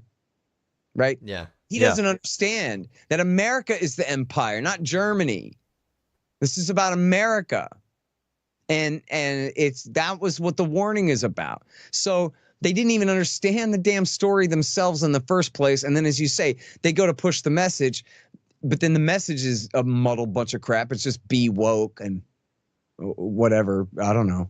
It's supposed to be. Yeah, like I said, it's no surprise when you think of it as the franchise that was beloved not just by fans, but it was beloved by the people who poured their blood, sweat, and tears into making it. It was handed off to people who hated it. They didn't just not know it. They actively hated it and wanted to change it from the word go. And and at that point, it doesn't matter who they would have gotten as writers and directors and cast and crew. It was dead from the start. And there was a thing, you know, I read a little bit about this. I actually know a guy who read a lot about it. It was, you know, they created a committee. Like, you couldn't make this stuff up. They created this committee of women from like all Brown University and things like that, like all women of color from the most left-wing universities, and that they became the committee of 5 or 7 women, whatever it was. And then that was their slogan: the force is female. And that was the whole thing, is we're going to completely take it away. This is like this new like Gang of 4 or whatever. We're going to take Star Wars away from the whites, and we're going to make it this other thing instead. And for women and for minorities especially, which again, like, I'm all for like including everyone. That was something always great about Star Wars. Like we talked about before, like, I'm a melting pot guy. I don't believe in all this woke crap, but I'm not like some kind of white exclusivist by any measure. But to have it, like, that was their point. As you say, it wasn't like here are 4 women or 5 women who really love Star Wars, who grew up on Star Wars, and they were going to get a crack at telling these wonderful stories. It was explicitly about how we're going to take this story away from the people who love it now. And it's funny too, because if you look at, like, if you go to the toy store or whatever, you can see that they put out, it's still Luke and Leia and Lando and Han and all the original characters. They hardly push the prequel stuff, and they hardly push the sequel stuff because there's just no demand for it. The people don't want it. Like, if you go to the Disney thing in Florida, it's all sequel era stuff. Sure. And, you know, they got the Millennium Falcon because it lasted, but it's got the new radar dish on it, and then all the characters are, you know, well, who's missing? It's all the characters there are all First Order stormtroopers and all this stuff. And there's no Luke and Han and Leia. There's no Chewie. There's no R2 and 3PO. There's no, and it's like they're trying to force you to accept that this is the new Star Wars and that you have to like it. And it's cool to see the Millennium Falcon, like, full size badass right there. It's great. But they don't let you go on it. Actually, you just look at it, but it is pretty cool. And they do let you fly it, and it's cool, but it's not original trilogy or even prequel era type of mission. It's this sequel era stuff that is just not as interesting or fun at all. Like, you know, even the well, whatever. Anyway, they blew it. They did, and they wanted to, as you said. It was deliberate that they're trying to sabotage the thing. And now, I don't know if you want to talk about like all the newer TV shows that they've done. I mean, there are clearly people who are trying to do their best with what they've got. And I'm dedicated enough to the damn story that I'm going to end up watching all those. Like, I like the Bad Batch and some of that stuff. You know, you can see Filoni's trying to do a good job with, you know, some of the things. Yeah. But I liked the beginning of the Mandalorian show. Like the first season and some change was pretty good. But pretty crazy. Scott, at this point, I think I'm going to cut us off, but I will say, I think in the new year, you and I could do a whole video series where we take some of the stuff we talked about today and do it like just a video on this show, this movie, this concept. And it would probably get more likes and views than any of my political horse shit because... You know what? I'm afraid it would get more likes and views than anything I've ever done in my life. And I don't want to face up to that, man. Yeah, I know. That's the reason why you hesitate to do it, because you're like, what is that going to say to me when the Star Wars video gets? Can you imagine? Views? But I kind of would be up for it if you would be, because there's a whole lot of nerd shit that I didn't bring up today because I just thought, oh, well, I'm going to keep this to like 30 minutes. But that being here and there, Scott, I know it's fundraising time at the Institute. Where can people go to support you and support the Libertarian Institute? Yeah, boy, especially anybody who lasted this long listening to this thing, you must really like me and what I say about stuff. So, or Star Wars. So help support a Star Wars leaning Libertarian Institute at libertarianinstitute.org/donate. And you know what, like, honestly, man, I could spend another 2.5 hours sitting up here talking about how much I love the team of guys that I got working for me at the Institute. I'm the director, but I've got Sheldon Richmond and Jim Bovard, Lori Calhoun, and the Teds, Snyder, and Carpenter. And those are like, Lori's my age. The other guys are a little bit older. That's kind of the older generation of guys. And then I got this whole cast of characters that are all 27. I got Connor, and I got Will, and I got Keith, and I got Patrick. He's 31 for some reason. Hunter also is 27. I used to be 27, man. But anyway, that was 20 years ago. But these guys are just killer. They all got podcasts. Did I say Tommy Salmons? He's 40 something like me, but he's also heroic and awesome and has a wonderful podcast with us. And we got all these great podcasters and all these great writers and more writers than that. Kim Robinson and all these other great writers that write for us pretty regularly as well. And great podcasts and all these things. And we publish books. I'm so proud to tell you, Alan, that we are on the very cusp right now of publishing a book by Tom Woods and another by Jim Bovard. Whoa. And they're on COVID, and on Jim's is just about the overall loss of rights in America in our era, is sort of the enough already of the U.S. domestic scene. It's just fantastic. Both of them are just fantastic. And then Keith Knight, the great Keith Knight, has another book that he already did one earlier this year, and he's got another coming right on their heels as well, too. So all that's going on at the Libertarian Institute. I'm really excited about it, and you can help support it at libertarianinstitute.org/donate. Well, all right, Scott, on that note, I got one last question for you, then we're going to take a commercial break and get out of here. You know, we always like to end with a just unbeatable food quiz question, so this is yours. Now, you are our Thanksgiving episode guest. Actually, Tom, I'll spoil it for everyone. Tom Woods is going to be our guest for the Christmas episode, and Scott Horton is the guest for the Thanksgiving episode. So everybody knows who the real #1 libertarian podcast is. I've got all the biggest guests for the holidays. So, is fruitcake a cake or a bread? Oh, I'm gonna say it's a bread full of things because of the shape. That's what makes the difference. And there's no icing. Oh, no, you hate to hear that. Scott, unfortunately, fruitcake is a cake. By the way, it says cake in the name, but hold on. A fruitcake is something that is referred to in culinary terms as a quick bread. It's called a quick bread because of the way that the material is leavened via sugar. But a quick bread is by definition a cake. Well, you know, I don't know about things like that. All right, well, Scott, thank you so much for doing this. I'm telling you what, if I don't see you again over the holidays, be thinking about doing a Star Wars series with me, because I don't know, I don't care about the fucking audience. I had a hell of a time. Well, I had a great time with you too, but I got to tell you, I got a lot of jobs, man. Maybe let me do another book or two, and then I'll get back to you. All right. Well, yeah, you finish the what are you doing? The Cold War book, right? Isn't that the Ukraine book, or? Yeah, it's the same one, and the same thing here is Provoked. Yeah. How Washington started a new Cold War with Russia and the catastrophe in Ukraine. Although I'm still fighting myself over, and we'll see with the page numbers what happens, but the actual war in Ukraine may end up being a separate book, although I really don't want it to be. I just don't know how well. It's already 1,100 pages long, the whole thing. So I'm going to have to cut it way down. And it's probably doubtful if I'll be able to keep the war on the end. I may have to cut that off. And then, so that's 2 books right there. And then I actually, unfortunately, already am kind of talking myself into some other things as well, you might guess. I don't know. Maybe get back to me this time next year, Alan. All right, man. Scott, thank you so much, guys. We're going to be back to wrap up the show right after this commercial break.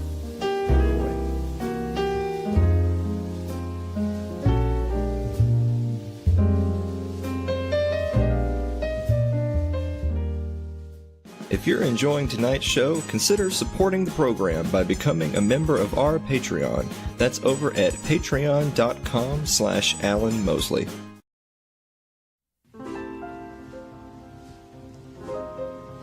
Like our Facebook page. It's facebook.com/Alan Mosley TV.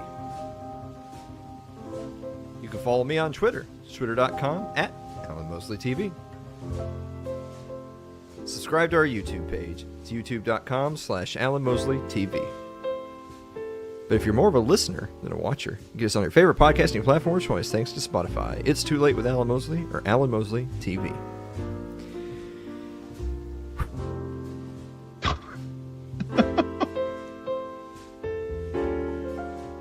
This is the longest episode of It's Too Late. It is. But by a lot. A lot. Yeah. So someone asked, it was Mary. Mary asked earlier, is this your longest guest interview? Yes. By like 2.5 times. Happy Thanksgiving, everyone. Yeah. Because it is. Oh! It's Star Wars is a Thanksgiving movie. What? Look at the time, Dave. It's going to be Thanksgiving for you in 15 seconds. It is. Me and Dave are going to spend Thanksgiving together. Not that Mary... Wait for it. Wait for it. You hear her I'm running watching down my the stairs. computer clock. All right, there it is. Okay. All right. There's, yeah. Yeah. All right. Well, happy Thanksgiving, everybody. Dave, did you have a final thought? You know, that was a lot of Star Wars. That had me. It gave me a lot of time to think, drink, and I don't know if it's just me, but you guys like work in like a lot of people around, and you go to the bathroom and there's a bunch of stalls, and you walk in and there's like somebody at the sink, and you pick your random stall and you go in there, and you can feel that the seat's still warm. And at that moment, you think to yourself, they know that they were just in that stall, and I know that they were just in this stall, and my butt is now, my naked butt is on the seat that they were just sitting on. And I wonder if there's a word for that. Yeah, actually there is. You're gay. Am I overthinking it? That's what that means. That means you're gay. Oh. So it's the warm seat. Guys, thank you so much for watching another episode of It's Too Late, and we will see you next week. Feel free to hit the button, Dave. Yeah. I have 2 buttons, so I had to hit the holiday button, and it scared me at first. I've been thinking about that for a long time. I think it probably goes without saying that you guys have already had your after party. It's called The Last 2 Hours. I was nervous that you weren't going to make it to the show. It was like, I don't know if there's a time to like, if you could time skip so you could play the interview while you're still doing it. Yeah. Love you too, Mary. Carl, Celeste, Derek, Matt Lacey, Josh. Look at all the people that hung out for